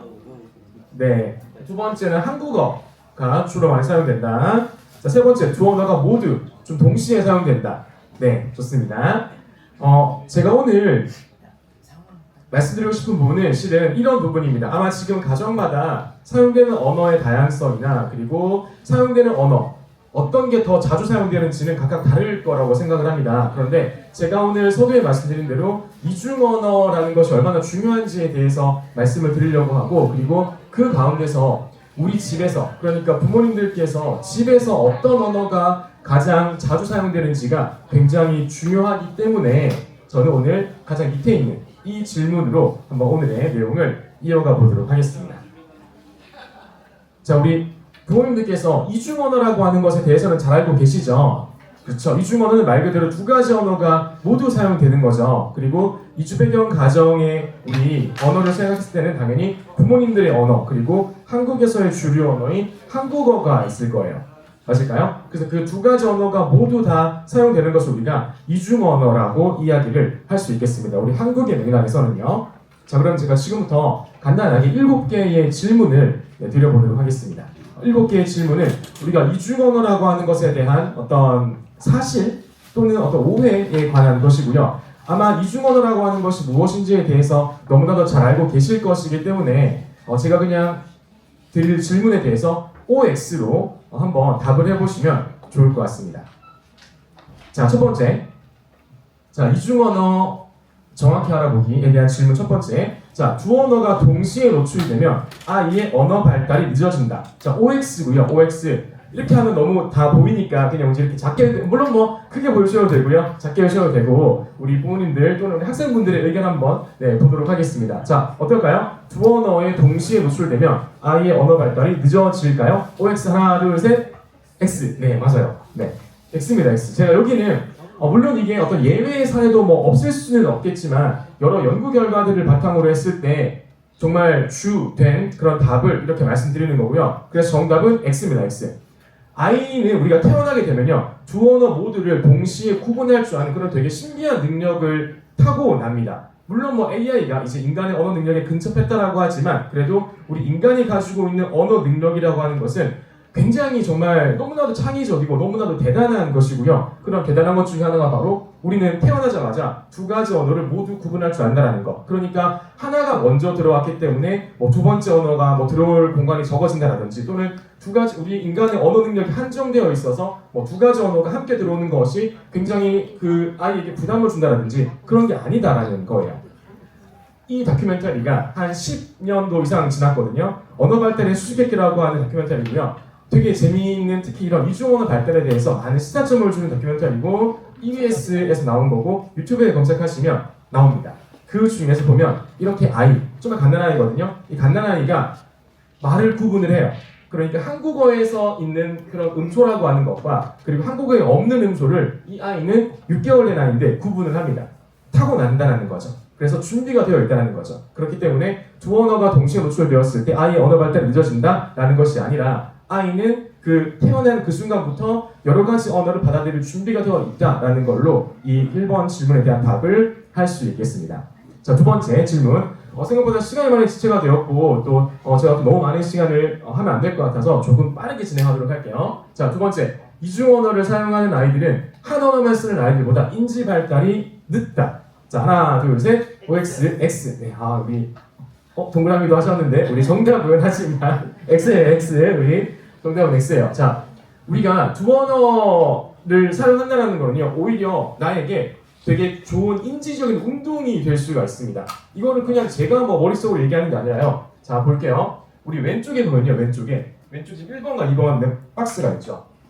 왼쪽에는 색깔이랑 글자가 똑같아요. 그쵸? 레드, 그린, 옐로우 똑같잖아요. 옐로우가 노란색 되어 있고, 근데 오른쪽은 어때요? 오른쪽은 색깔이랑 글자가 다르죠. 자, 그러면 한번 우리 2번에 있는 거 2번에 여기 글자는 무시하시고요. 글자는 무시하시고 색깔만 보고 한번 읽어볼게요. 그럼 우리 이거를 레드로 읽으면 안 되고 그린이라고 읽어야 되죠. 이거는 옐로우. 그렇죠. 우리 다 이중 언어가 되시니까 빨리 말하실 수 있는 거예요, 지금. 자, 극단적으로 말씀을 드렸는데, 자, 이런 어떤 우리 주의 집중의 실험, 그리고 인지 과업에 대한 실험, 이런 것들을 해봤을 때 이중 언어를 쓰는 이중 언어 화자가 단일 언어 화자보다 정말 통계적으로 유의미하게 이런 과업에서 높은 수행 능력을 보여주었다는 결과가 너무나도 많습니다. 자, 그거는 뭐죠? 결국은 이중 언어를 사용하는 아이들은 한 언어만 쓰는 아이들보다 오히려 인지 발달에 더 유리하다라고 하는 그런 것들도 너무나도 객관적인 데이터로 증명이 되어 있습니다. 자, 세 번째는 한 아이가 우리가 두 개 언어를 또 가정에서 쓰다 보면 한 문장 안에 두 가지 언어가 막 섞여 있어요. 자, 섞여 있다라고 하는 게 언어적으로 문제가 있다는 신호다. 자, 하나, 둘, 셋. 네, 뭐 X가 지금 방금 전보다는 조금 자신이 없으신 것 같아요. 자, 이건 어떤 우리가 정답의 문제라기보다는 어떤 관점의 문제인데, 과거에는 뭔가 두 가지 언어가 막 섞여가지고 이렇게 하는 문장 여러 가지 언어가 있으면 이건 지금 뭔가 이 아이의 언어가 문제가 있다. 이거는 바람직한 언어가 아니다. 어쨌든 문법적으로 틀릴 가능성이 크니까요. 자, 그렇게 보아왔는데 이제 그렇지 않다는 거예요. 지금 우리가 다중언어 사회고 이중언어를 넘어서 다중언어 사회라고 하고 너무나도 많은 언어들이 우리 주변에 있다 보니까 오늘날에는 이렇게 무조건 한 언어만 써, 두 언어만 써 라는 게 아니라 그 두 가지 언어가 동시에 자연스럽게 섞여진 그런 언어의 쓰임을 더욱더 바람직한 언어의 사용, 오히려 이런 것들을 통해서 우리가 의사소통을 더 전략적으로 할 수 있다라는 걸로 이야기를 하고 있습니다. 자, 너무나도 좋은 책이거든요. 이중언어의 기쁨과 슬픔이라고 하는 책인데, 자, 이 책의 저자인 이 선생님께서 왜 우리가 이렇게 한 문장에서 다양한 언어가 섞여 있는 것이 의사소통의 전략적인 측면에서, 언어의 학습적인 측면에서 얼마나 이게 유익한가라는 것은 제가 지금 100마디 말씀을 드리는 것보다 이 책, 네, 제가 강추하는 책이거든요. 한번 보시면 이 3번에 대한 근거를 더욱더 자세하게 보실 수가 있을 거예요. 자, 네 번째, 모국어를 자주 사용하는 것은 제2언어. 지금 우리 가족이 우리 부모님들께서 모국어가 있고 그리고 두 번째 언어가 한국어라고 우선은 그냥 우리가 통일을 한번 해보도록 할게요. 자, 그런 상황에서 모국어를 자주 사용하는 것은 제2언어인 한국어를 배우는데 방해가 된다라는 것도 한번 OX. 자, 하나, 둘, 셋. X 맞습니다. 너무나도 당연히 X고요.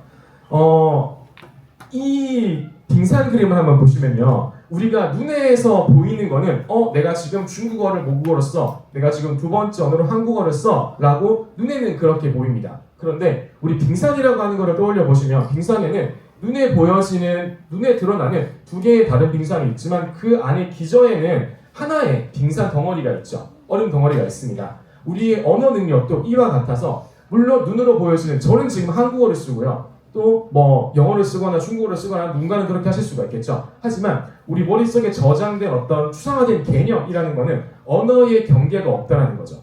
자, 그래서 저 같은 경우도 이제 이주 배경이 많은 아이들이 많은 안산에서 이제 아이들을 가르쳐 본 경험이 있는데, 그러니까 제가 예를 들면 6학년에 뭐 민주주의라는 개념이 나와요. 이거를 한국말로 정말 너무나도 열심히 설명하는 것보다 모국어로 민주주의가 이런 거야 라는 거를 알려주면 아, 이게 민주주의구나 라는 그런 추상화된 개념을 받아들이게 된다는 거죠. 자, 그러면 그런 것들이 이제 갖추어졌을 때는 언어의 경계를 넘나들어서 내가 어떤 추상화된 개념이나 어떤 사실, 어떤 맥락 그런 것들을 더욱더 자유롭게 이해한다는 거죠. 자, 그렇기 때문에 모국어를 잘 사용하는 것이 제2언어를 배우는데 방해가 되는 것이 아니라 오히려 더 도움을 준다. 특히 이런 학습의 영역에서의 추상화된 개념을 파악하는 데는 모국어가 너무나도 유용하다라는 것이 또 사실로서 받아들여지고 있습니다. 자, 다섯 번째, 이중언어를 사용하는 아이는 다른 사람의 마음을 더 잘 이해한다. 그러니까 정서적인 부분인 것 같은데요. 자, 하나, 둘, 셋. 네, 맞아요. 우리 다들 이중언어 전문가이신 것 같은데요. 맞습니다. 이것도 너무나도 재미있는 실험이 있어요. 자, 지금 여기 왼쪽과 오른쪽에 이렇게 탁자 그림이 있죠. 그림이 있고요. 그리고 왼쪽은 이중언어를 쓰는 아이의 관점이고요. 같은 탁자인데 보면은 이렇게 종이로 막혀 있어요. 그러니까 내 눈에 보여지는 요 이제 탁자 위에 있는 사물과 내 건너편에 있는 사람이 보는 그 사물이 서로 다른 거죠. 같은 탁자인데, 왜냐하면 중간중간이 이렇게 종이로 막혀 있거든요.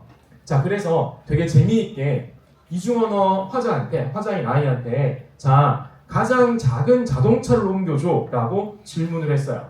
자, 그러면은 내가 만약에 이중언어를 사용하는 내가 나의 입장을 생각한다면 나한테 가장 작은 자동차는 뭐가 될까요? 이거죠. 이게 되는데 그렇지. 이거 되죠, 그렇죠? 이게 되는데, 근데 지금 보면은 이 가장 작은 자동차는 뒤에가 막혀 있어요. 그러니까 내 앞에 사람은 그 자동차가 얼마나 작은지에 대한 정보가 아예 없는 거예요.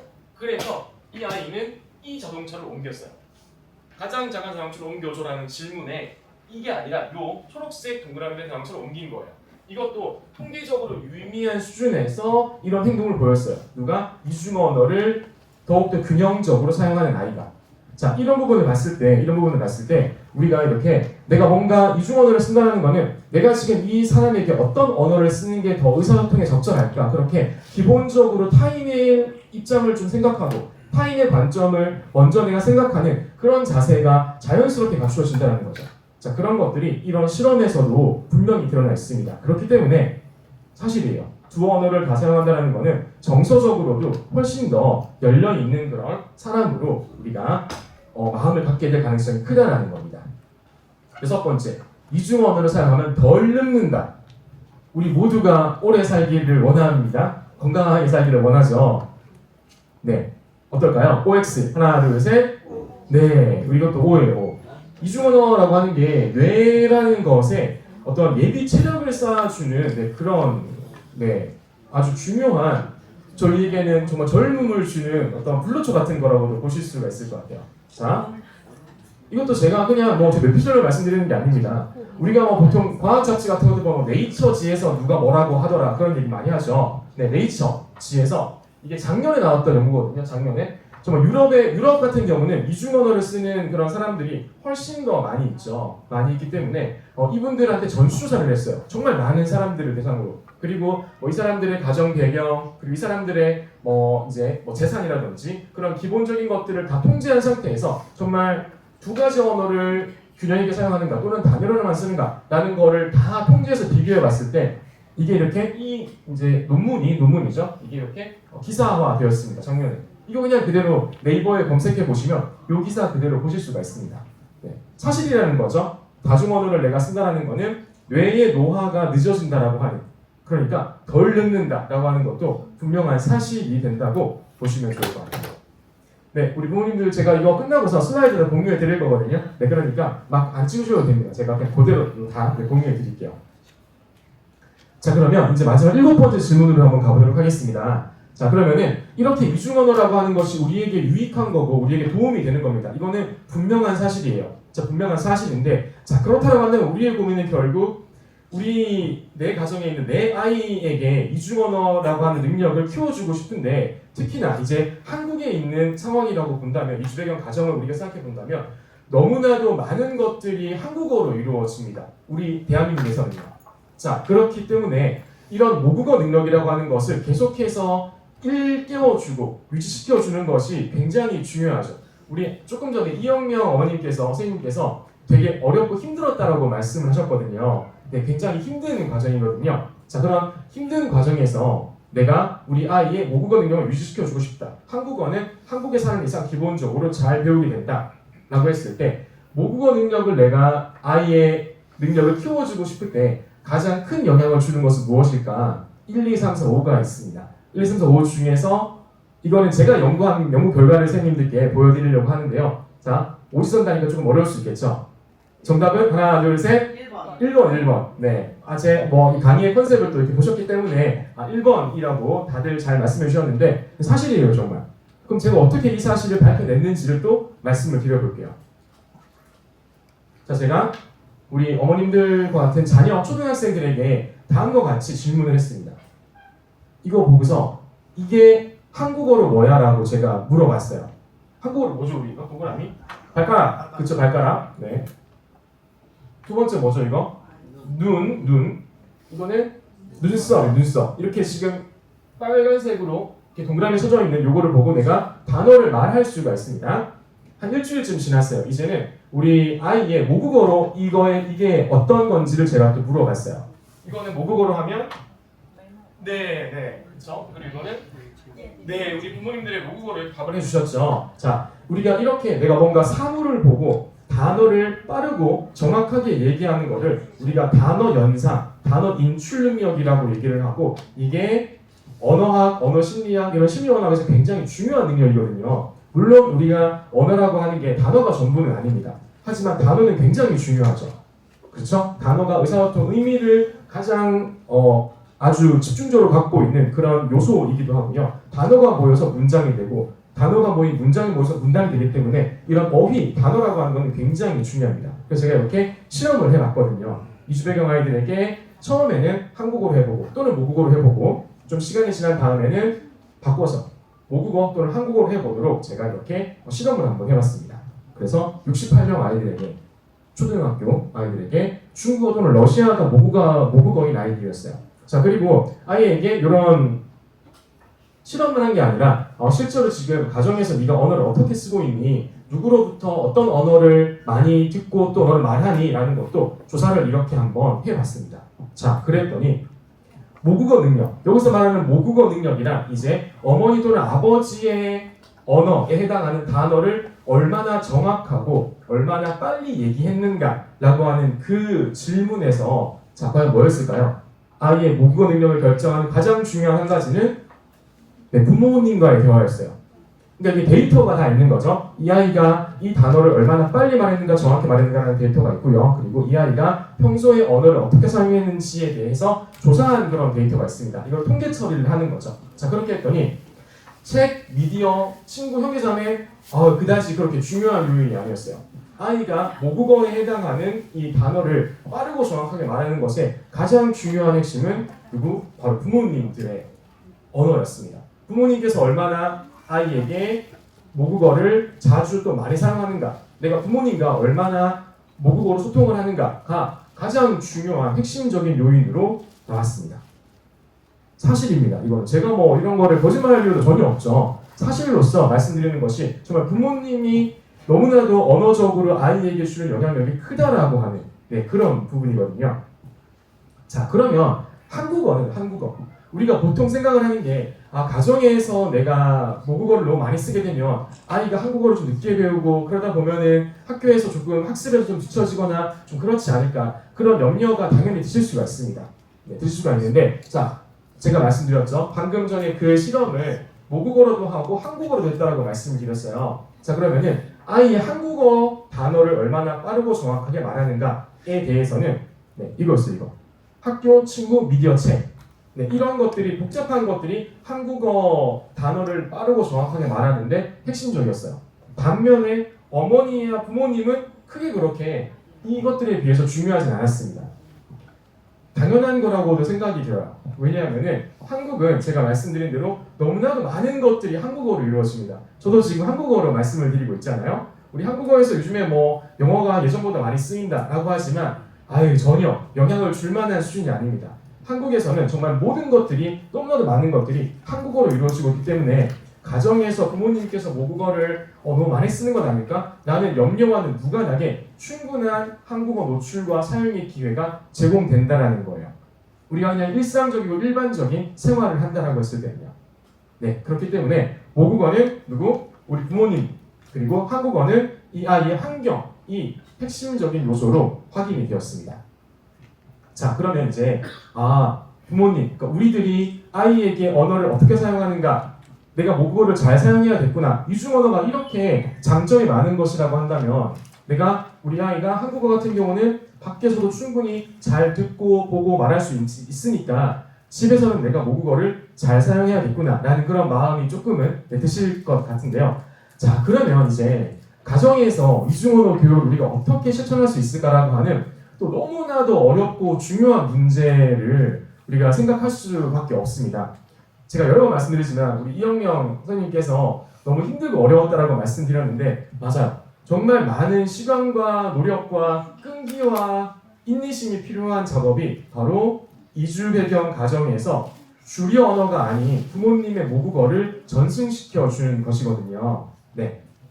자, 그럼에도 불구하고 우리가 이중언어라고 하는 것이 이렇게 중요하다라고 한다면, 이렇게 장점이 많은 것이라고 한다면 내 아이에게 내 모국어를 전해주고 싶을 텐데, 우리가 과연 어떤 방식으로 전해주는 것이 가장 그나마 힘들고 어렵지만 조금이나마 좀 지름길이 될 수 있겠는가라고 했을 때 이 세 가지 정도를 한번 생각해 봐 주시면 좋을 것 같아요. 자, 우리가 외국어를 배운다라고 하는 거는요, 정말 어렵습니다. 어렵고요. 누가 외국어를 잘 배우나요? 라고 물어보면요, 너무나도 많은 변인들이 있어요. 너무나도 많은 것들이 외국어를 성공적으로 배우는 거에 관여하기 때문에 우리가 이것만 하면 됩니다 라는 거는 절대 없습니다. 절대 없어요. 너무나도 복잡하고 힘든 어떤 과정이거든요. 그럼에도 불구하고 성공적으로 외국어를 잘 배운, 성공적으로 이중언어 능력이 갖추어진 많은 화자들을 추적을 해봤더니 이렇게 세 가지 정도가 가장 핵심적이더라 라고 하는 것이 또 정리가 되었습니다. 그 무수히 많은 변인들 가운데서요. 가장 왼쪽에 있는 거는 들려주기. 입력이라고 하는 게 너무나도 중요해요. 계속해서 얘기해줘야 되고요. 아이가 언제 어느 순간에는 나 듣기 싫다라고 할지도 몰라요. 그럼에도 불구하고 그런 어떤 어려운 단계를 계속해서 넘도록 끊임없는 언어의 입력 제공이 필요합니다. 자, 근데 듣고 내가 읽는 것만으로는 또 부족한 부분이 분명히 있어요. 두 번째는 상호작용이 또 필수적으로 따라와 줘야 됩니다. 아이가 단순히 듣고 있는 것뿐만 아니라 표현이라고 하는 것은 말하고 쓸 수 있는 기회를 함께 제공해 주어야 되는 거죠. 그리고 그러한 과정에서 부모님이야말로 가장 좋은 모국어 선생님이 될 수 있다라는 그런 이야기가 되겠습니다. 자, 이런 두 가지뿐만 아니라 너무나도 중요한 게 동기예요, 동기. 아이에게 이중언어 능력이라고 하는 것이 왜 중요하고 왜 엄마, 아빠가 너에게 우리의 모국어를 전승해 주려고 하는지, 그리고 네가 나중에 두 가지 언어를 자유자재로 사용할 수 있게 되었을 때 얼마나 너에게 큰 장점이 있는지에 대한 동기를 갖도록 하는 게 너무나도 중요해요. 동기라고 하는 거는 지금부터 시작, 자, 동기 유지 절대 아니거든요. 어느 날 있다가 없어졌다가 높아졌다가 낮았다가 굉장히 하루에도 수십 번씩 바뀌는 것이 바로 이런 언어학습, 뭐 모든 것에 대해 다 그렇겠죠. 동기라고 하는 건데 이런 동기를 끊임없이 유지시켜주는 것, 이런 것들이 유지된 상태에서 어느 정도 내가 충분히 들려주고 상호작용하고 이런 것들이 갖추어지면 아, 이제 이중언어 교육이라고 하는 것이 가정에서도 잘 이루어질 수가 있다. 너무나도 어렵고 힘든 부분이긴 하지만 이런 것들이 또 동시에 너무나도 중요하다라는 것을 말씀을 드릴 수가 있어요. 자, 그러면은 들려주기, 우리 어떤 거 할 수 있을까요? 1, 2, 3, 4 뭐 그 밖에도 많은 것들이 있을 거예요. 보시는 것처럼 뭔가 집에서 원칙을 세우는 게 되게 중요한 것 같아요. 우리가 언어 정책이라고 하는 게 국가 차원에서 너무나도 중요하거든요. 그런데 그거는 국가 차원에서도 물론 중요하지만 가정 차원에서도 정말 중요해요. 우리가 우리 가정에서 언어 사용을 어떤 식으로 할 것인가를 정확히 약속하고 그 정확히 정해진 약속을 내가 잘 지키려고 하는 그게 매우 중요합니다. 그런 것들이 전제가 된 상태에서 충분한 내 모국어의 입력이 제공되고 내 모국어를 가지고 아이와 소통을 하실 수가 있겠죠. 뭐 그리고 다양한 방식으로 우리가 오늘날에는 언어 입력이라고 하는 거를 제공해 줄 수가 있어요. 그렇죠? 모국어 그림책, 동화책, 노래, 애니메이션 뭐 이런 것들, 네, 이런 부분들을 충분히 가정에서 아이에게 들려줄 수 있고 읽혀줄 수 있는 그런 부분이 우리 아주 중요한 첫 번째 이중언어 성공을 위한 조건이라고 얘기할 수가 있겠습니다. 자, 두 번째는 주고받기, 상호작용이라고 하는 거죠. 아이가 모국어를 사용할 수 있는 기회도 충분히 줘야 된다라고 하는 이제 그런 부분인데요. 우리가 보통 예 아니요 질문이 있고 열린 질문이라는 게 있어요. 예 아니요 질문은 지금 배고프세요? 네 아니요잖아요. 열린 질문은 오늘 점심으로 뭐 드시고 싶으세요? 라고 하면 뭔가 이제 하시겠죠. 자, 그런 것처럼 충분한 상호작용을 이끌어내기 위해서 배고파? 졸려가 아니라 언제 잘까? 뭐 먹을래? 라고 하는 질문으로 이렇게 대화를 주고받는 이런 연습이, 이런 준비가 우리 부모님에게서도 되게 필요하다는 그런 부분이고요. 그리고 아이가 한국어로 뭔가를 얘기를 자꾸 해보려고 해도 당연히 우리 부모님께서 한국어 잘하실 거예요. 한국어로도 물론 이해가 되시겠지만 내가 모국어로 다시 그 대화를 이어간다든지, 제가 앞서서 우리가 대화에서 여러 언어가 섞여 있는 게 더 이상 이게 뭔가 문제 있는 대화가 아니에요. 오히려 이중언어 사회, 다중언어 사회에서는 더 권장되어지는 언어 소통의 방식이거든요. 그렇기 때문에 아이와 내가 자연스럽게 한국어와 모국어가 섞여 있는 그런 대화를 이끌어 나가는 것, 이것도 굉장히 중요한 그런 주고받기의 관점에서의 이중언어 교육, 가정에서 할 수 있는 이중언어 교육이 되겠습니다. 그리고 모국어를 사용할 수 있는 대상과의 상호작용, 아마 본국에 계시는 우리 친지분들 계실 거고요. 그리고 요즘에는 조금 전에 AI 얘기가 많이 나왔는데 생성형 AI로 대화가 가능하고요. 이게 너무 대단한 게 외국어 학습 용도로도 정말 너무나도 좋습니다. 너 지금부터 나한테 러시아로 대답해줘, 중국어로 대답해줘라고 하면은 너무나도 정확하게 답을 그렇게 주거든요. 그렇기 때문에 이런 다양한 요즘의 테크놀로지를 활용한 모국어 사용의 연습 상대를 제공해 주는 것도 아주 중요한 방법이 되겠습니다. 네, 그리고 마음 키우기. 이게 정말 너무나도 중요한 또 가장 전제가 되어야 되는 그런 부분일 텐데요. 결국은 계속해서 다독여주고 격려해주고 이렇게 이중언어를 잘 쓰는 어떤 주변의 모델이 될 만한 그런 사례들을 보여주고 하는 그런 모습이, 노력이 계속해서 필요한 것 같아요. 결국 이제 내가 지금 한국에 살고 있지만 한국어뿐만 아니라 내가 모국어를 이렇게 잘했을 때, 우리 이영명 선생님 아드님께서 대학 가셔가지고 맞아요, 통역하고 하면서 내가 정말로 더욱더 뭔가 사회적으로 역할을 할 수 있겠구나, 내가 정말 내 언어가 정말 쓰임새가 있구나 라는 그런 기회를 갖도록 하는 게 굉장히 중요하거든요. 이런 거를 한두 번 내가 느끼고 나면 잘해야겠다 라는 그런 내재적인 동기가 또 생길 수가 있는 거잖아요. 네, 그래서 이런 경험 만들어주기. 그리고 분명히 아마 이런 시기가 올 거라고 생각을 해요.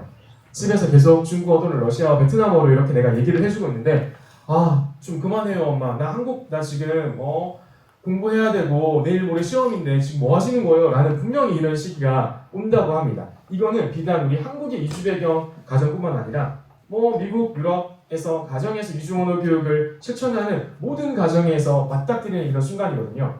이때 절대로 포기하시면 안 됩니다. 그래 네 마음 이해해. 하지만 그럼에도 불구하고 이중 언어라고 하는 건 쓸모 있는 경험이고 네가 이 어떤 어려움만 극복을 하면 정말 두 가지 언어를 자유자재로 쓸 수 있는 네가 나중에 정말 너무나도 우리 사회를 위해서 좋은 활약을 할 수 있을 거야 라는 거를 너무나도 지금 교과서적인 얘기긴 하지만 근데 너무나도 중요한 말인 것 같아요. 이런 노력과 격려가 계속해서 필요해 진다라는 거를 마지막으로 말씀을 드려요. 자, 그러면 제가 지금 어떤 거 말씀드렸죠? 자, 이중언어라고 하는 것이 왜 중요한가라는 것을 말씀을 드렸고요. 그리고 그럼 이중언어를 잘하도록, 특히 모국어를 잘하도록 내가 키워내고 싶은데 뭐가 가장 중요한가? 바로 부모님의 말씀 한마디, 부모님의 노력 한마디, 노력 하나가 되게 중요하다고 말씀을 드렸어요. 그렇죠? 자, 그리고 그런 걸 하기 위해서 입력도 제공하고 상호작용의 기회도 제공을 하고 내가 동기도 잘 유발시켜주는 그런 게 또 언어 습득의 차원에서 너무나도 필요하다고 말씀을 드렸습니다. 자, 그러면 우리가 한번 이걸로 오늘 마무리해볼 수 있을 것 같아요. 자, 모국어로 오늘 모국어로 내가 우리 아이에게 뭔가 말 한마디를 한다면 어떤 말을 할 수 있을까? 똑같은 멘티미터고요. 이거 그냥 우리 부모님들께서 중국어, 러시아어, 베트남어 그냥 그 원어로 저는 물론 읽을 수 없겠지만 죄송하게도 적어주셔도 되고 또는 그냥 도금으로 이렇게 도금으로 적어주셔도 되고 어떤 방식이든 또는 한국어 번역으로 적어주셔도 되고요. 그렇게 한번 적어주시면 자 우리